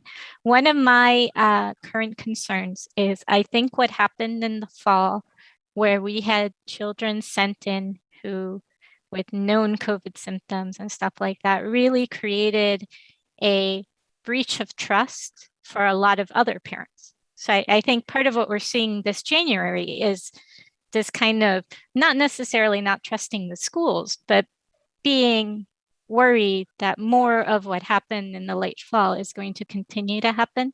And I was wondering if there's any sort of reassurance that, with masking, et cetera, it's very unlikely that something will happen to your child, or any sort of message of that kind that you have. Because I do think that that kind of breach of trust has created this rippling effect among a lot of parents. So one of the things that we're out to, from an educational standpoint, we're looking to educate the public that if you are sick, you should stay home from school, you should stay home from work. And this is it's just a lifestyle change. It's just, it's going to take some work, but this is, a process that we need to start educating people on, that it's okay to stay home. And we need to look at, how we're going to evolve our, workplace of all schools so that we can accommodate people that are staying home. Because I think, people, during the fall, it was, oh, I got allergies. And then as these different variants tend to target or exhibit different symptoms, like Omicron, it's educating people on what are the key symptoms of Omicron are different than the key symptoms of Delta. That's why we're seeing more people that are getting upset stomachs, getting more kids with headaches, sore throats, as opposed to the allergy type symptoms. So there's a lot of education. And what we're doing with this public health excellence grant is we've got a team of EPIs, a team of nurses that work outside of the municipalities. Their job is going to work with a educational team and a communication team to build this, this body of work that we're going to get out into the community to help rebuild that trust and then just to educate people about what they should do when they have these symptoms. Thank you. Thank you. Nancy, can I ask one more? Thank you. Sure. Lisa, thank you so much for stepping in there. I really appreciate it on the comments you gave. As far as masks being one of the things, in addition, I would add in the schools, Carol and Tim Person, the building director, could give you the specific data, but the number of times that we circulate air in and out of the classroom during the day per minute, would astound most people. I don't have the figure at hand. But I also want to point out on masks, there are a whole host of issues unrelated to education or health that are keeping kids in masks. And I respectfully, in the midst of the Omicron surge, I'm not going to talk about unmasking. However, I will remind people that the Department of Elementary and Secondary Education has granted waivers in the midst of this for districts with 80% plus vaccination rate to mask off ramp. And that still stands for Hopkinton, but we have locally decided not to pursue it for now. But at some point, I would like, if we, understanding in collaboration with the Board of Health, the whole host of issues, as Meg articulated, that children face, and recognizing that other elements of society that are often more responsible for spread in the past have been wholly unregulated while kids remain in masks. I hope that at some point we can align that now is a safe time to resurrect the mask off-ramping, because it's extremely detrimental from an educational perspective. And that's our primary responsibility on the school committee. Sorry to be wordy, but that was the last thing I wanted to bring up, since you did bring up masks. And I guess, Nancy, that's just a question for Lisa on the Board of Health. I mean, we did do you did apply for the waiver for DESE and the mask off ramping, and the data that Sean showed are the schools that did the off ramping, and you can see the increase. I mean, as an individual, I was chair of Board of Health. I mean, I'd love for Rick and Regina to weigh in as well. I mean, I honestly think that now is not the time to apply for another waiver for off mask ramp. No, sorry, just interrupt. It's not that we would have to apply for a waiver. DESE has already granted Hopkinton a waiver, and they said that if conditions warranted, they would intervene. So, but I'm not proposing we do it right now. I'm just saying, is there a point in the future that you see us as a community being able to do that? And as we head through the spring part of the school year, if we don't do something now, it's going to be in place next fall. And again, it's not necessarily public health or education driven in all cases. So if you look at the data and you begin to look at the wastewater data that Sean, we really believe that Omicron's going to burn itself out more quickly than Delta. Right. So I really think that in 4 weeks, we'll come back and we'll be looking at different numbers. Now, that does not mean that there's not going to be a different variant. But I also think that in that period of time, what we all need to do, and what I think as a board of health and as the health department we need to do, is think about what the message is and how do we move away from controlling a disease to living with and managing the disease. We're not there today. I really don't think we're there today, given what's going on with Omicron, but we got to get there because, I agree. It's easier in the summer than it is in the winter. And when it's minus 20 degrees here on Saturday, that's going to be really, really tough. But in the summer, we can all be outside. But I think we have an opportunity in the next 4 to 6 weeks to really work on what Sean has talked about, the education, the messaging, how do we go there? And I'm also hoping that the science will point us to what is that level of whether it's percent positivity, whether it's, incidence, prevalence, however we want to discuss it. I don't think anybody knows that right now. And I think that's where we've got to get to.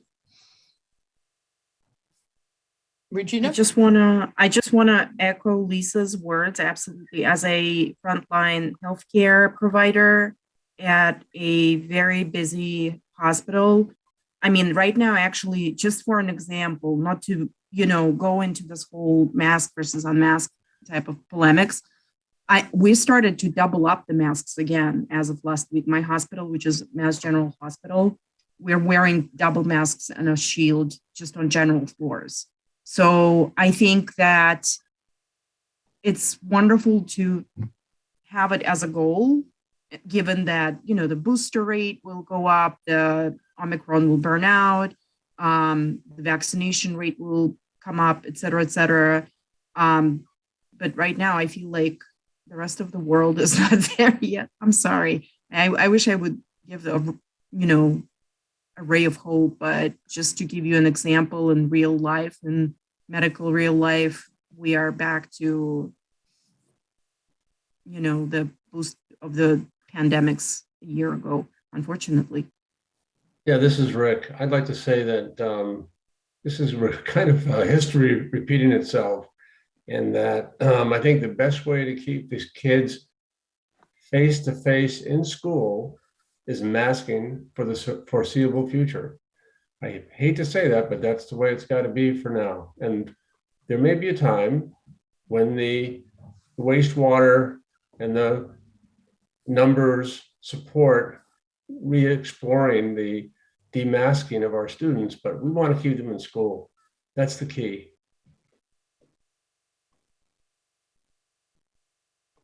Thank you. I had a couple of questions just that I have had from people that in discussions over the past few days. One is, I know that the health department has moved away from contact tracing into personal responsibility. I know that we had talked a little bit about contact tracing last week in the schools, and Dr. Kavanaugh, I know the one thing that we had talked about last week was that moving away from at that time, the contact tracing in the classrooms. Can you just clarify what's going on in the lunch room right now with regard to close contacts? Sure. So our children are assigned lunch seats, and they have been since September. We've put that in place because when September we were doing contact tracing, we wanted to ensure that you could call a parent and say your child was, sitting next to the person, across from the person. We typically do the to your left, to your right, across, and then the two diagonally across. But now what's happening is, especially at the elementary level, if we send you something that says your child's been a close contact in the classroom, you should really just infer that your child or has been exposed in the classroom. Given the rapid contagiousness of the Omicron variant, what they should understand is that your kid's been in a classroom, your kid's been in the cafeteria, and your child's been in the cafeteria with lots of kids. There could be 300 students or 200 students at a lunch. And so we really don't want parents to get all kinds of worried about, was my child sitting 1 foot away, 2 feet away, 6 feet away? We really just want parents to know of an exposure. And it shouldn't really change much as to what they're doing, because at the end of the day right now, Omicron is just so prevalent that every single day when you wake up, you should be monitoring your child for symptoms, whether you've received that letter or whether you haven't. At the start of this pandemic, Sean said something to me that I haven't forgotten. And what he said to me then was, we're not going to transmit the virus in schools if the virus doesn't come into schools. And so it's just so critical that parents continue to watch. And Omicron's been a little bit different. So if your child wakes up and says, oh, I've got a little bit of a scratchy throat, and you think it's just a scratchy throat, that can be a COVID symptom. Now, if you say, oh my gosh, I have a little bit of a bellyache, but I'm going to go to school anyway, that can be an Omicron symptom. So please just watch your children for symptoms, truly. I mean, that is, I think, the message that we're trying to send, more so than was he exposed in the classroom or at lunch, 6 feet, 3 feet, for how long, masked, unmasked. It's just really important that people recognize that you've got to watch for the symptoms. Thank you. The other question I have is, we've been doing it, the day 6 testing, and it was great to see some of the data and how that looks. Is there, the day 6, can you just comment a little bit on why day 6 particularly, as opposed to day 7 or day 8, and that would be either Sean, if you have any commentary on that, or Dr. Kavanaugh, either of you want to jump in, because I know you guys worked on that together. I mean, I can start. I mean, the thought is that we know from historic data and research that, again, most infections, most people are contagious through 5, and then we start seeing a decline from day 5 through day 8. And the CDC had initially put a 2-day buffer in, and that's how we got to day 10. So the thought was, if they have completed the CDC 5-day isolation, they could come in to the school on day 6, get tested, and then that would give us data on whether or not the individual is still infectious or not. If they were infectious, then we would send them home, and that would reduce the exposure in that school setting. So day 6 was just because it was the day, coming out of isolation, and we just. And that at day 6, if they were carrying a viral load, the viral load would have been more significant on day 6 than 7 and 8. And again, we're just trying to keep it out of the school. So that's the reasoning behind that. Yeah, and I can add just one other piece to that. When we put that information out, it does say if you are fever-free and symptom improving. So if a family thinks, oh gosh, it's day 6, but my child doesn't look so great, I don't think he's going to test negative today, then you know what, call the school nurse and say, we are not symptom free or symptom improving. I'd rather wait a couple of days and give you a call then and see if I could come in on day 8. That's perfectly fine to do. I just don't want people to, we can't test everybody every day. We can't have 7 kids come in on day 6 and then have 20 kids come in on day 7 and then have 21 kids come in on day 8 and then 29 kids come in on day 9. Like, we just can't keep doing that. We don't have the bandwidth. We don't have the testing for it. But really, we don't want people bringing their sick children in. And that's why it does say symptom improving.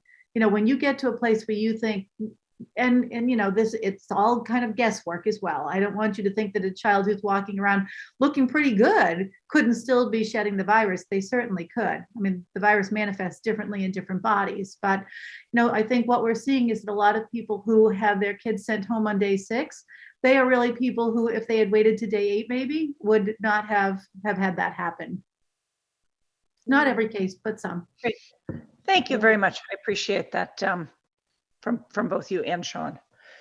So I am aware of the time and of Sean, I don't know, or Lisa, if you guys have anything that we have not touched on that you guys would like to make sure is put out there for us in our thinking.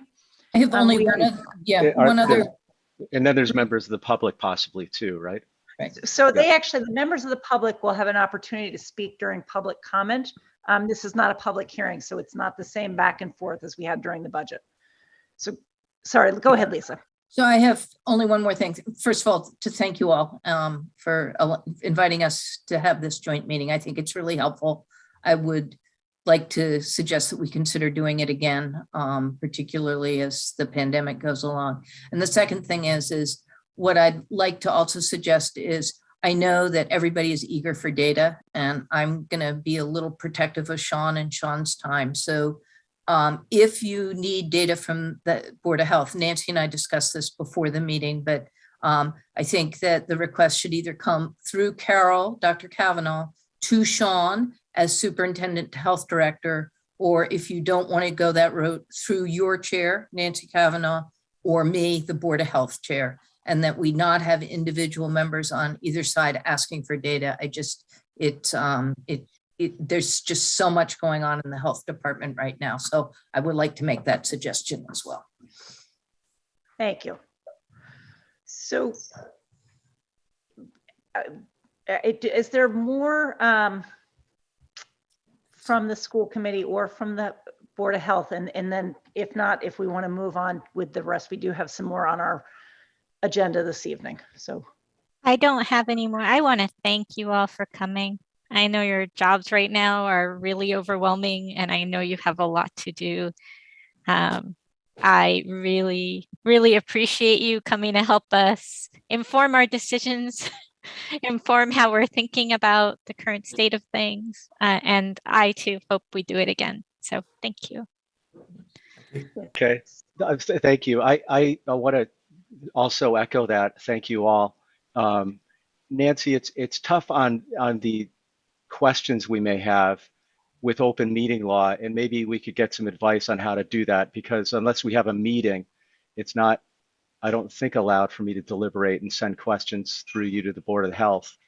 But if we were to have a topic every meeting where we gather questions, maybe we could do it that way publicly. That's a great thought. And always there is the opportunity to have questions go through Dr. Kavanaugh as well. So that I wouldn't recommend that, given the governance structure that we as school committee have, but in relation to the superintendent. But understood, we could. You're right. So with that, I do just really thank you very much to Sean and to the Board of Health. You guys have given us very generously of your time on a night that is not your typical meeting night. And Lisa, let's talk, when it makes sense to do another joint meeting like this. So super. Should I close the Board of Health meeting so you can get to your agenda? I need a motion to adjourn our meeting. Dr. Jacobs. So moved. I second. Great. Thank you, everyone. Great. Thank you. Have a good night. Yeah. Stay healthy, everybody. Yeah. So that brings us on the school committee back to our agenda, because we did take the Board of Health discussion out of order. May look to try to streamline a little bit further in, but this brings us to public comment. Just kind of refresher for those who are hoping to make public comment who have not before. We do allow public comment. We allow 3 minutes per speaker with a total of up to 15 minutes. I will ask Amanda if you're able to keep time as people speak. And then also just if people want to speak, if you could just state your name for us for the, and if there's follow-up that we need to have happen outside of the meeting, because we can't always go back and forth the way we would like to. So with that, I will say, if anybody would like to speak, please go ahead and raise your hand. Okay, I do not see, oh, I do. Ruth, do you want to go ahead? Yes, I do. I have a comment for the 3 minutes I have to mention that I have one slide that I created to discuss an issue I had this week in the school system with my son who had COVID. In fact, I have two sons that had COVID, but one that goes to the high school, the other's in college. And he could not return to school because on day 6, although my antigen test at home that I so keenly got after many searches, my antigen test told me that my son was negative. And then I sent him to the school nurse and the test was positive. So I went back on day 7 and went through a lot of discussion back and forth. And then I realized that I talked to my pediatrician, and my pediatrician said, why are they testing on day 6? You know, normally it's a day 7 type of event if they're going to do it at all. The CDC has no policies for doing any testing. So my son remained out of school days 6, day 7, day 8, and tomorrow is day 9. And my son is a wonderful student. He has 3 APs. He's doing well. He could very well use to be in school. He tested negative on day 7 and 8, and I sent that video of the test. That is a Binax Now test, which the nurse does use. So I sent that video off to Ms. Kavanaugh and Mr. Bishop.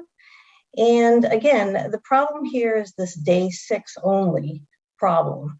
So if someone tests, in my case, it was a split level test. I tested negative, so I sent him into school.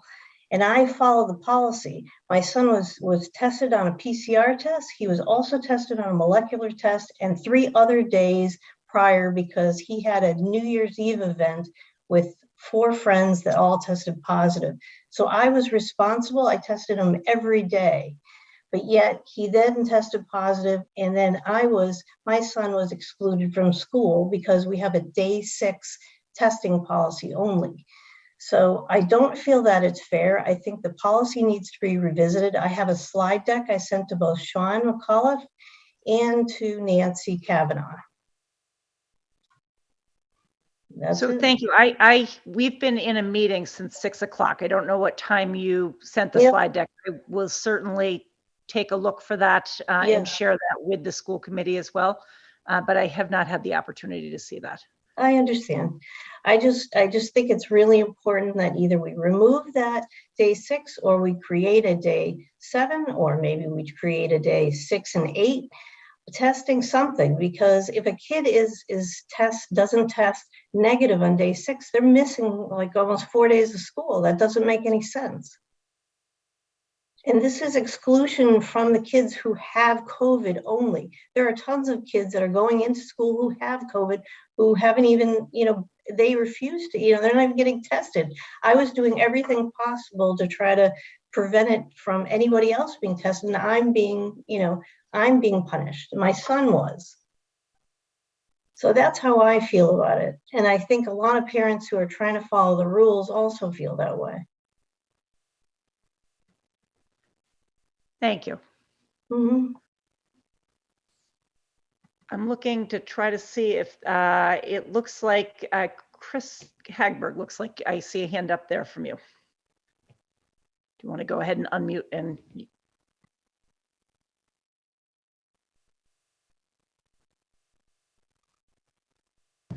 Sorry, guys. Hi. Thank you. Thanks for everything that you guys are all doing. It's been a challenge for sure. But I wanted to make a comment about the mention that, kids are regulated at school, but they're not regulated in other areas of their life. But the problem with that is that they have a choice to not do the other things in their life. They don't have a choice about school. They have to attend. I have a son that was diagnosed with a lung disease last year. Bad timing, I know. But if he gets COVID, we don't know what will happen. He is vaccinated, he is boosted, he meets with his doctors every month to check his lung function. But I don't know what getting COVID will do. So, I mean, to say that I don't want to live in fear, and I don't want him to live in fear, but he certainly feels better walking into a situation where he sees everyone else masked. He is no longer attending lunch at school because he does not feel comfortable going there. So, like I said, to say that, oh, it's okay, we're not regulating them in other areas. Well, he's not going in other areas. He is home. He attends school, and pretty much that's it. So I know that we're not discussing masks, but I really want you to think about some of these other children in the community that have no choice. So that's all. Just wanted to get that out there. He's not the only one. There are many children that are ill and have no choice. Thank you. Thank you. Are there others? I'm looking to see, I don't see any other hands up. So appreciate you both hanging in there to make it to public comment. We're not making any decisions tonight, but certainly I expect that this is an ongoing discussion in our schools on all sides. If there are no other public comments, that would move us into recognitions. Dr. Kavanaugh, I know you have one that you wanted to share. And I'll be very quick. Last week, we watched the snowfall predictions grow over time. And by the time we got to Friday, about 10 inches of snow fell in Hopkinton. And while the rest of us sort of had the luxury of a snow day or even a work from home day, our custodial and maintenance staff were out there removing 10 inches of snow from acres and acres and acres of buildings. So I did just want to say thank you to them for all the hard work. They're always out there in these events, and when we are not. And when we get to school, we are super lucky to see what we see. Nice bare pavement and safe spaces. So thank you. Great. Thank you. Nancy, I'd like to add one for an element in the community. If any of you read the Hopkinton Independent, you'll know the coverage of the school committee that Mary Ellen Gagnon has been provided is just second to none. And the same with the Board of Health coverage. And I call it out because right now there's such confusion, and often in the larger media outlets, they're profiting from confusion and taking controversial views. And the even-handed reporting that I've seen of the school committee and health issues in the Independent is a real exception to the larger media trend and a real service to our community. So it makes it easier for us to do our jobs and for democracy to function when good information is out there. So just wanted to call that out. Thank you, Joe. That very well said. We are lucky to have such high-level reporting here locally. And thank you to the Independent, who does follow us very, very carefully and helps to get information out there that's accurate to people in the community. Anybody else before we move into reports have a recognition? Okay, then that would bring us into our reports, and I will start with Jessie. So good to see you. I'm going to go ahead with the Student Council. Absolutely. Hello, everyone. I'm Jessie Ianelli. I'm a senior at the high school on Student Council, and we are currently wrapping up our first semester at the high school, so everyone is pretty focused on finishing up everything for that. Our winter sports teams are getting a little bit deeper into their seasons, and today our spectator policy was actually updated to allow fans at our home contest, which is very exciting. This is obviously conditional on COVID circumstances and can be changed at any time, but for now it'll be nice to get some fans back in the gyms, pools, and rinks. Like I mentioned last week, we have a new end of semester schedule next week, which will be 2 full days with Monday off for MLK Day, of course, followed by 2 early releases on Thursday and Friday. So that'll be interesting to see how people like that in comparison to the old way we used to do it, which was early releases each day and midterms for every single class. That's really all I have. There's not much going on. So if there are any questions I can answer, I can do that now. Great. Thank you so much, Jessie. Anybody have questions? It always is just so nice to have you. You are definitely highlight. We love having your voice, not just in the student council report, but wherever you're able to weigh in on other things. It's much appreciated. If anyone has any committee members have questions, please go ahead and jump in because I can't see everybody at once on the screen. Okay, that's great. Thank you. So that brings us down then, seeing nothing, to Dr. Kavanaugh's superintendent's report. Okay.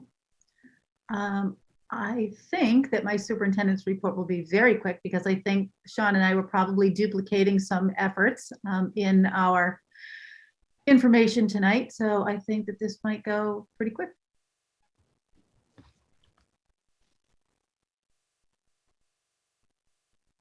Okay, so thank you, Nancy. This is the superintendent's report for January 13th, 2022. It will contain just a few things, the update on COVID-19 that I'll breeze right through, information on the Elmwood School Project, the ESBC2, and just a really quick slide on celebrating Martin Luther King Jr. weekend, which is, everyone knows, is coming up. So the first part on COVID-19, I think just taking a look at where we've been this week, you know that each Wednesday morning I submit to DESE all of the cases that have taken place in the last 7 days. So at the high school, 66 cases for students, 2 for staff, middle school, 46 for students, 3 for staff, Hopkins, 20 for students, 3 for staff, Elmwood, 33 for students and 6 for staff, and finally Marathon, 22 students and 3 staff members. So the cases are holding relatively steady, 187 students overall and 17 staff. This week, it seemed a little bit interesting. There were a few more at Elmwood in the high school than there were last week.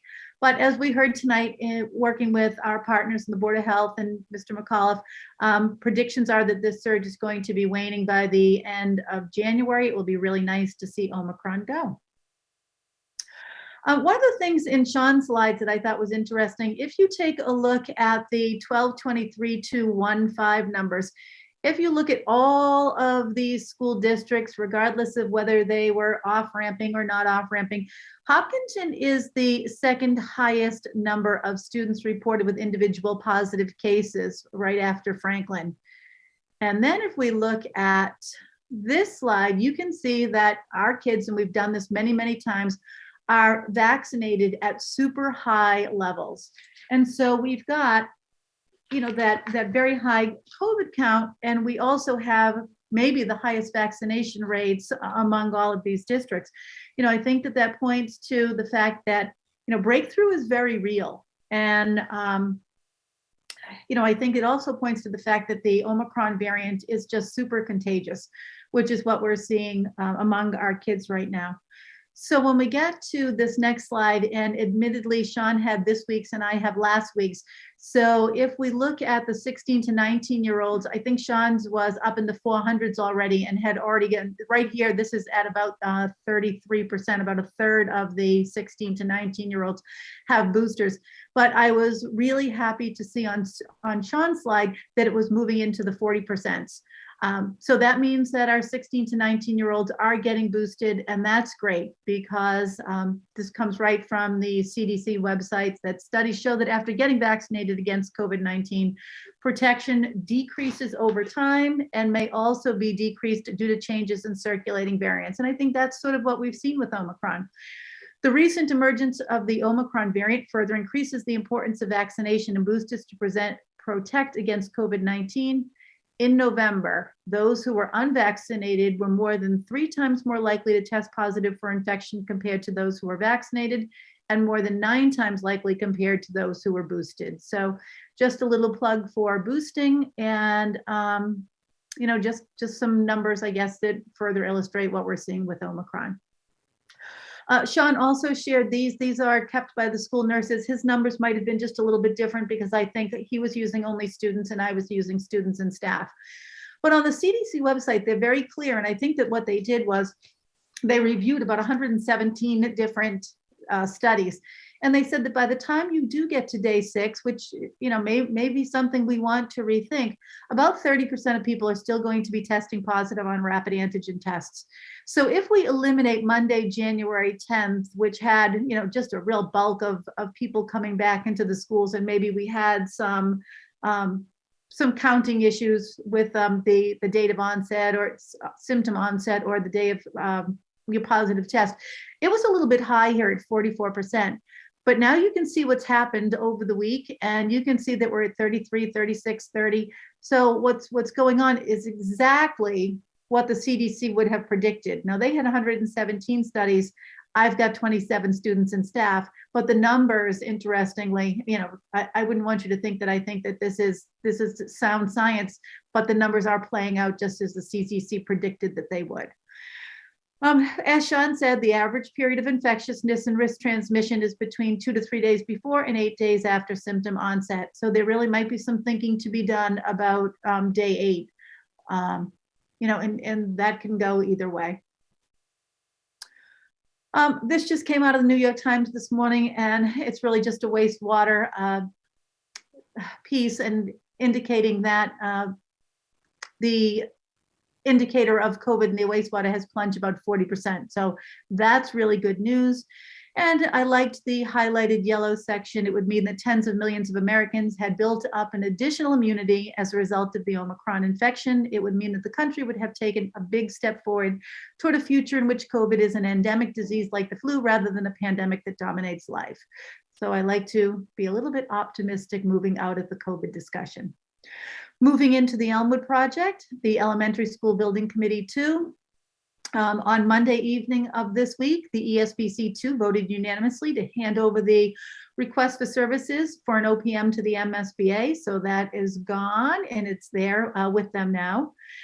And this, I think, is causing a lot of confusion, maybe with the ESBC2, maybe with the school committee, maybe with the community. So I wanted to at least touch upon it tonight. And obviously there'll be hundreds more conversations around this, but there will have to be a dual feasibility study. And that dual feasibility study is going to be looking at how are we replacing Elmwood, but it's also going to be looking at how are we going to reconfigure the district when we replace Elmwood. The MSBA is willing to look at 2 options with Hopkinton. One is a 2-3 school with 774 students, and the second is a 2-4 school with 1,175 students. You will remember that way long ago, as 2019, we asked Drummy Rosane and Anderson DRA to help us with some sort of facilities assessment. So this was conducted in December of 2019. All you're seeing on the screen now is a very familiar site, I think.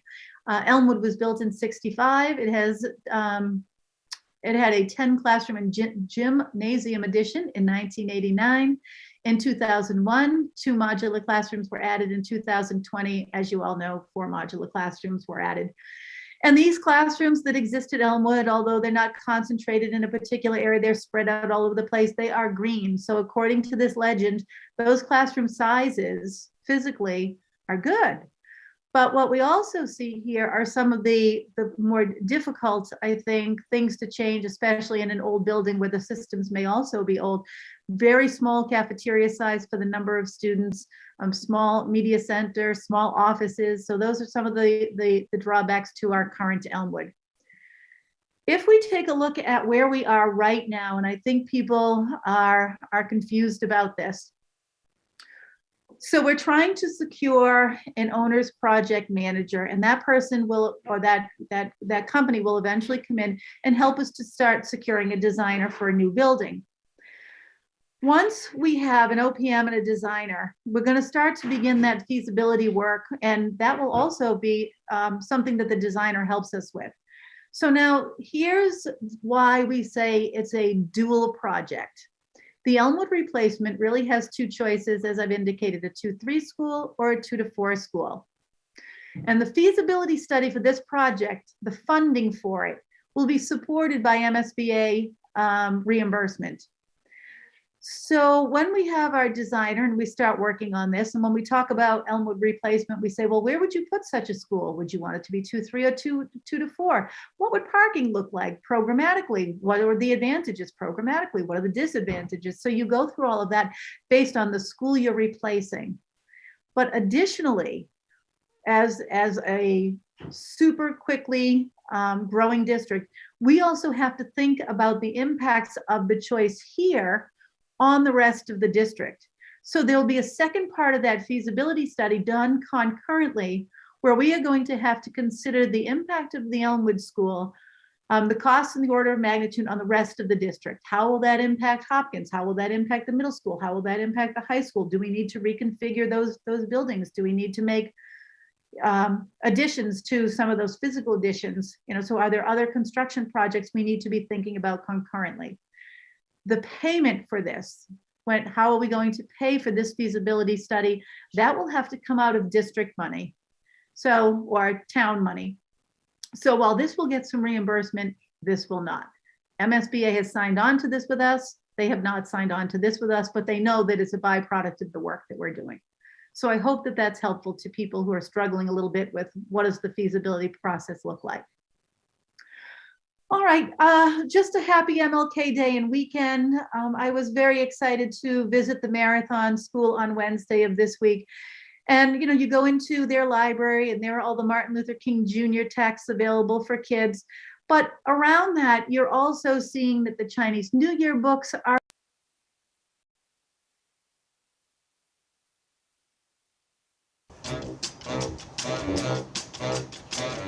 moment there the other day. And here we are in Mrs. Ferguson's classroom with Mrs. DeVoe, working with some of the children as well. And I'll leave you with this quote from Dr. Martin Luther King Jr. With this faith, we will be able to transform the jangling discords of our nation into a beautiful symphony of brotherhood. And really that's the sort of thing that we were seeing at Marathon. Mrs. DeVoe asked me if I would remind everyone that the preschool lottery for the 22-23 school year will be live on HCAM on Monday, February 7th at 5 o'clock. The results of that lottery will be posted within 24 hours. So families who are awaiting results should have them almost immediately. And that is all I have for you tonight. Okay, that's great. Are there any questions for Dr. Kavanaugh? Great, I have a question. Go right ahead. Thanks. Thank you for Dr. Kavanaugh for going over the feasibility part 1 and part 2 and how that plays out.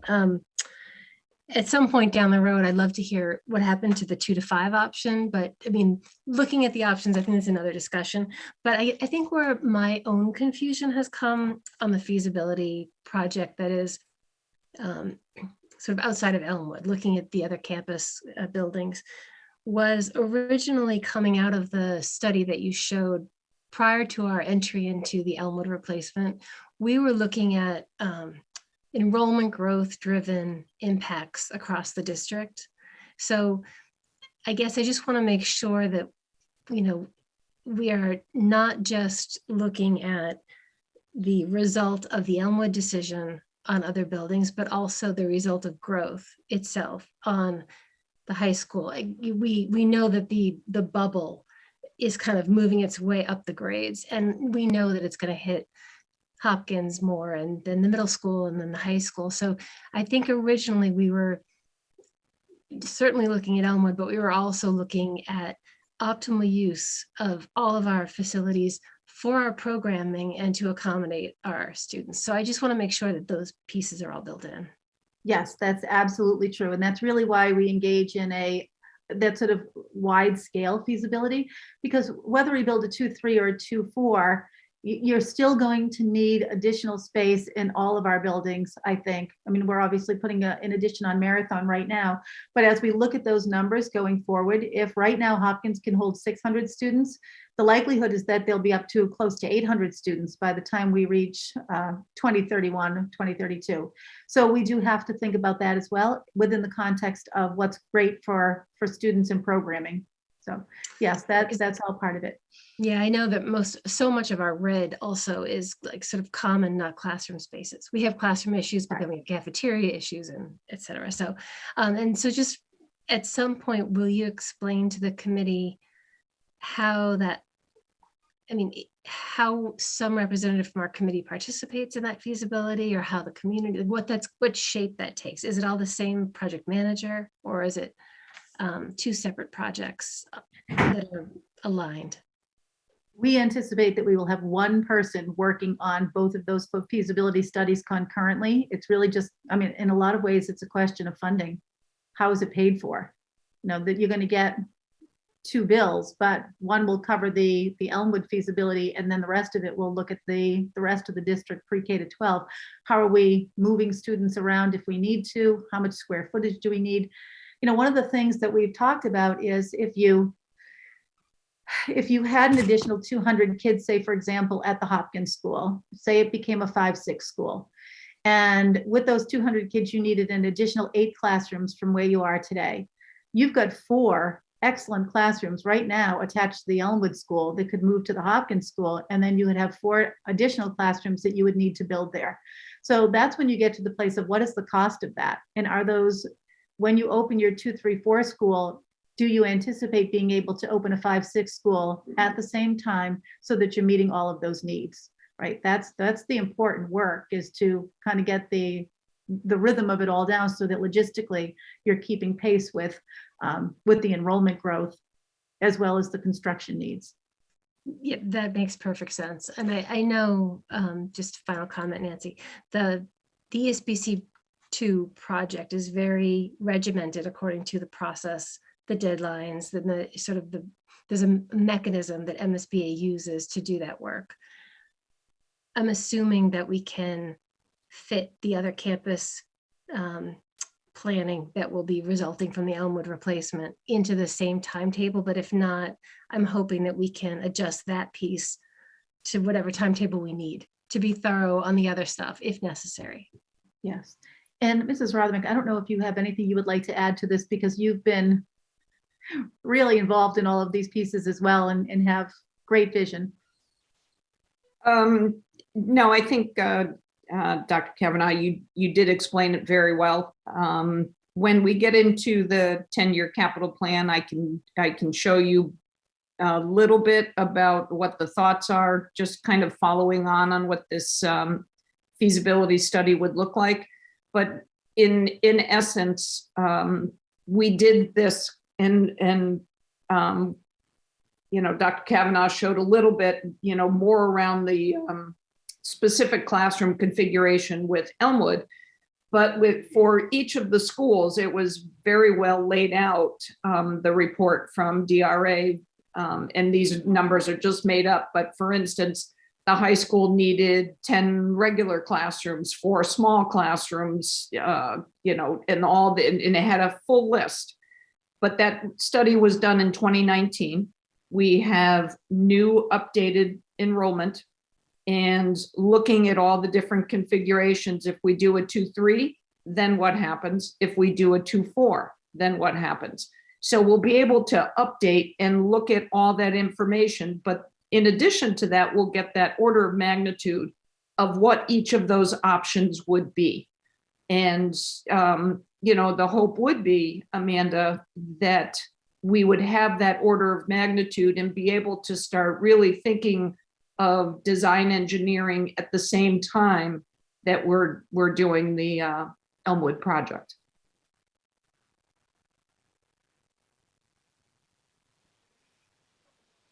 Thank you. Joe, you look like you wanted to say something? Yeah, thanks. Quickly on the ESBC2, it's a great question, Amanda. I think we want to be careful not to wait until the feasibility study stage of the project that talks about grade configuration possibilities to initiate public awareness. And I think that's part of our duties on the school committee side, to engage the public so that they're coming along with us as the school department is working with the architects and OPMs and everything to share all the data that we have internally. We have to bring along the community. Nancy, could I make a brief comment on another part of the superintendent's report? Go right ahead. Yeah, thank you. So I have concerns about the day 6 testing, mainly because it diverges from DPH from DESE and from CDC. And I understand the data that Superintendent presented, and it shows test positivity rates at day 6, similar to what CDC said. But to me, that doesn't absolve us from having set a standard that goes above and beyond what any other objective health body has given us. I would like to see us follow the standard of if you test positive, you're out for 5 days. And then you come back understanding that there still maybe some element of contagiousness. You come back with a mask, as the CDC and DPH and DESE recommend. But no one else is suggesting that a test of positivity or negativity can serve as an infectiousness test, or should be used, or any test should be required to come back to school on day 6. I'm concerned that this will affect staffing ability as well as children sitting at home who could be at school. I don't know if I have a question, because I already heard it's probably more a difference of opinion, but I would like us as a school committee to stay tuned on this and be aware that we have created a standard. It's not a school committee policy, but our district has created a standard that diverges from CDC, DPH, and DESE. Yeah, I can appreciate that, Joe. And I think right now we're really just trying to make sure that we don't have to close a classroom or close a building. And the hope will be that in a couple of weeks, when we're not seeing these numbers, that we can stop that day 6 testing. Thank you. So I am going to, if we're ready to move past the superintendent's report for now, I'm going to push off the school committee chair report into combining with next week's. The only plug I will make is that next week we do have to finalize the annual year-end report, and I'm hoping to get a little bit from people on your subcommittees, anything that you would like particularly highlighted in there so that I can include that, and we'll go over a draft next week. So that's that. Are there liaison reports that people want to make sure go tonight as opposed to next week? Okay. So in looking at the time, I am going to suggest that we move a few things also off to next week. I know the Upper Charles Trail is a particular timeliness, and I'd like to have that discussion tonight. In terms of the framework for the superintendent formative evaluation, we could put that off another week. And my understanding is that the bullying prevention subcommittee report could potentially, because I expect that would be a lengthy conversation, as well as the 10-year capital projection report. Do people have any feedback on that proposal that we move those 3 things, which are new business B, C, and D, to next week, and then take the Upper Charles Trail tonight? No objections here. Okay, thank you. Then Upper Charles Trail report, I know that I did see Jane Moran. I thought I did see you in here. Yes. Oh, there you're up in the top there. Yep, through the chair. I just got home from work and I appreciate you taking me. So Jane Moran, Chair of the Upper Trails Committee, and I would like to raise a point of order and request that this matter be addressed at a future meeting, since the Upper Charles Trail Committee was not notified of this discussion. So this had come to us over a concern to bring this back, because the understanding is that the last time we had this discussion, we did not vote on it because we had kind of overlooked that we had voted in May of 2019. And the concern is that if you're going forward with your application for the funding, that there is an implicit vote of support on that, and we have not held that since a vote on that since you came with the specific plan that includes the piece around marathon.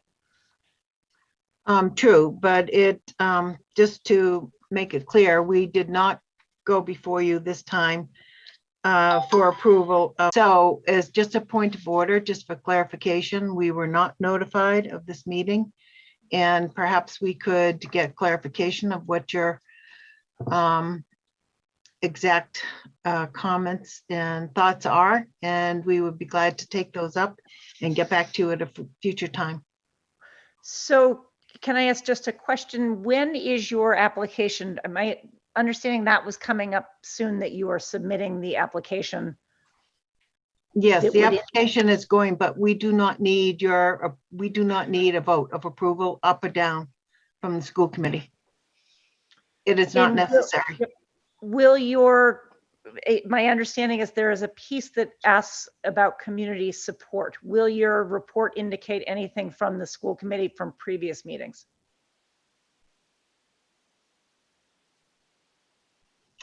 It may reflect it, but I don't think so. No, it does not reflect it. I've read our application and no, that does not reflect it. And so if we want to talk about it, we need to bring it up at a future meeting. Our application is really not any concern of yours. I understand what you're saying, except to the extent that it indicates support of the school committee in it, or could potentially. No. Okay. Joe, did you want to say something?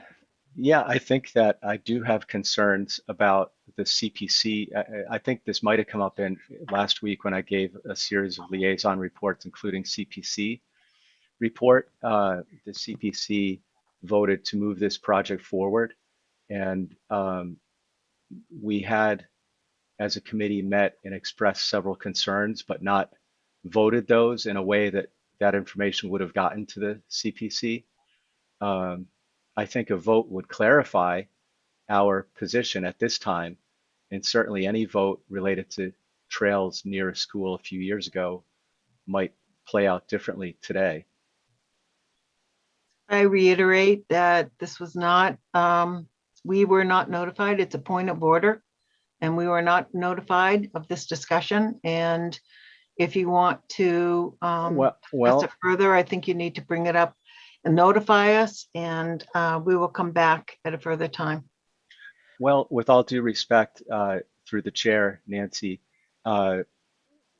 we do notify the public through posting of public meetings. That's how we do communicate with the public.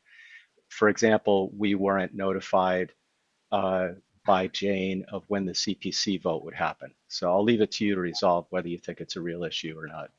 But I do feel as the ESPC has nothing to do with the CPC. Well, the ESPC too, of which I'm the school committee representative, does have an interest in the school committee, and school department do have an interest in the Todaro property as one of the very few available for a school. And we had expressed, and I think we should formalize our expression through a vote, that using it for any other purpose could restrict our ability to have it available for the schools. Joe, I would only say that the Irvine Todaro property, as I mentioned it before, is town property, and it was purchased back in 2017 for the purposes of multi-use properties. It has not been determined to be used for Parks and Recs, school committee, or any other thing. But back in 2017, when we went before the planning board, it was determined at that point in time that a trail is an allowable use already. So end of story.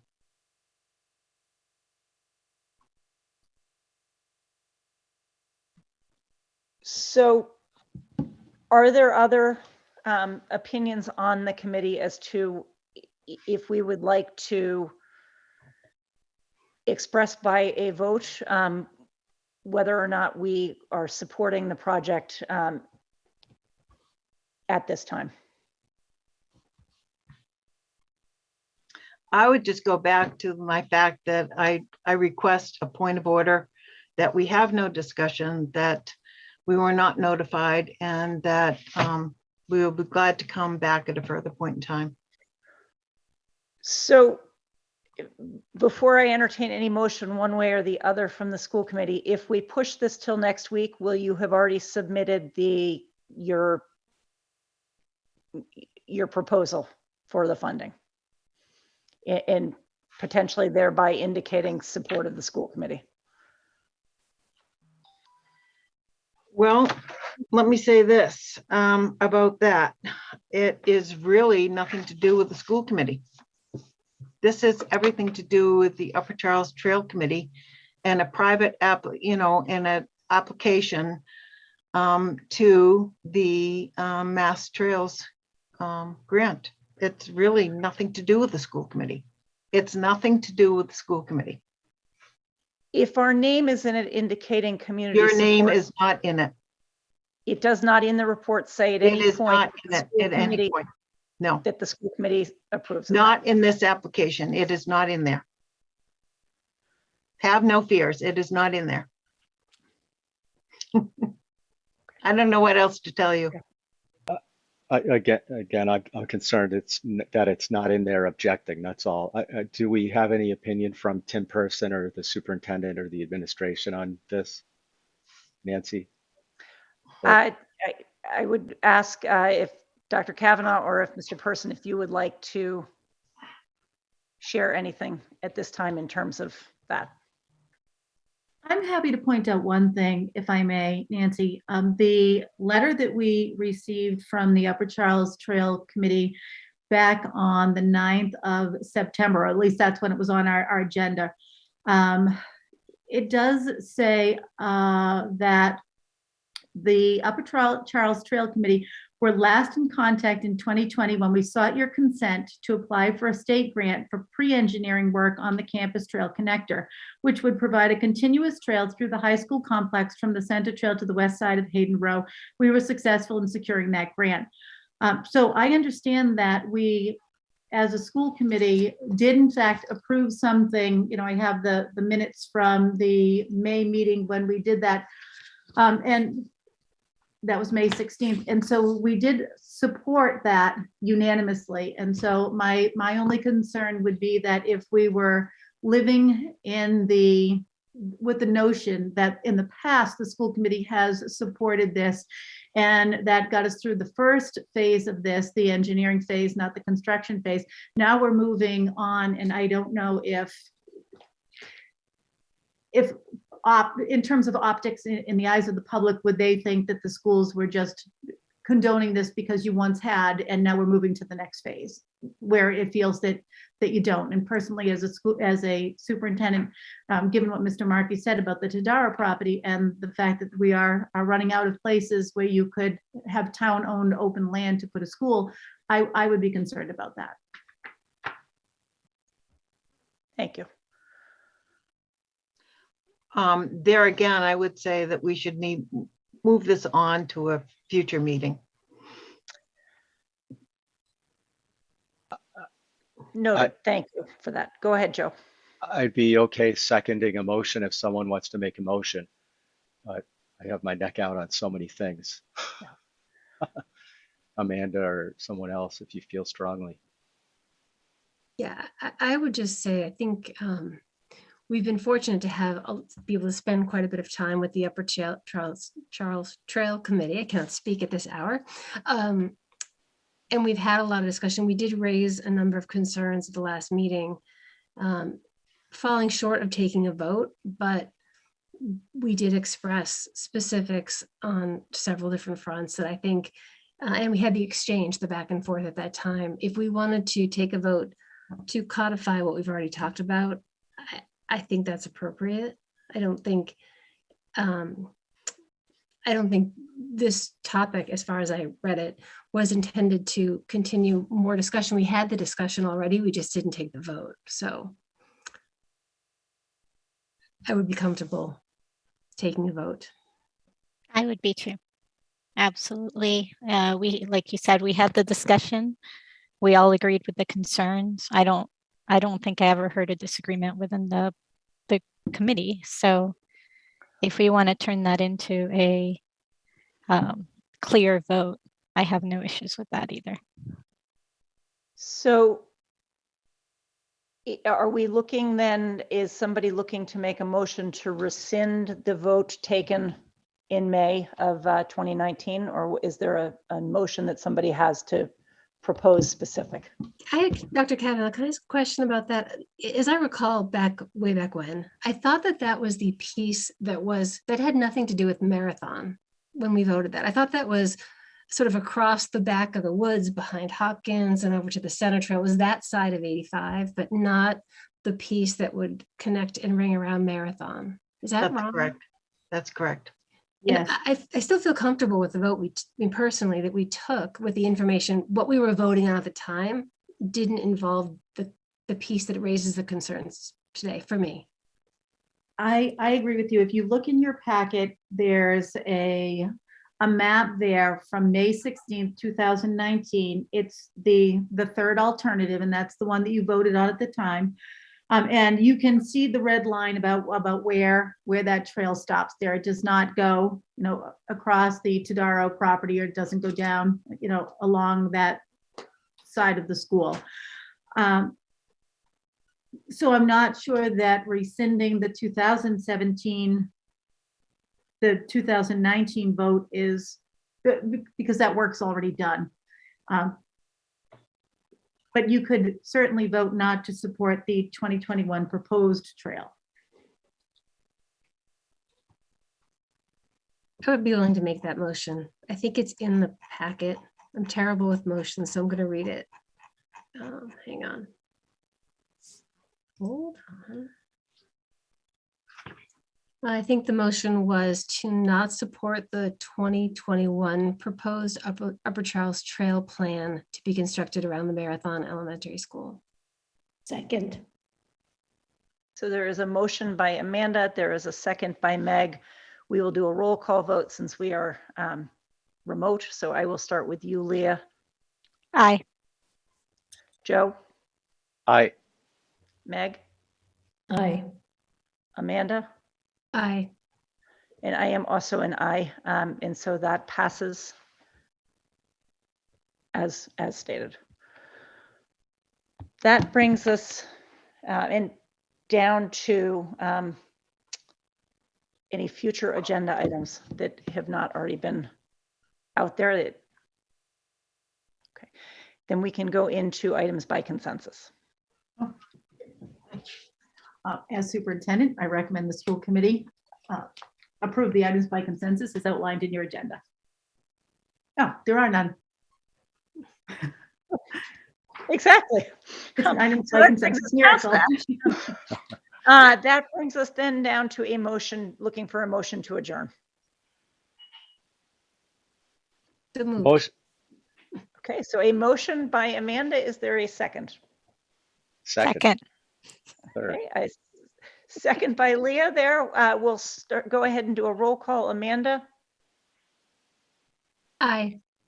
Joe? Aye. Leah? Aye. Meg?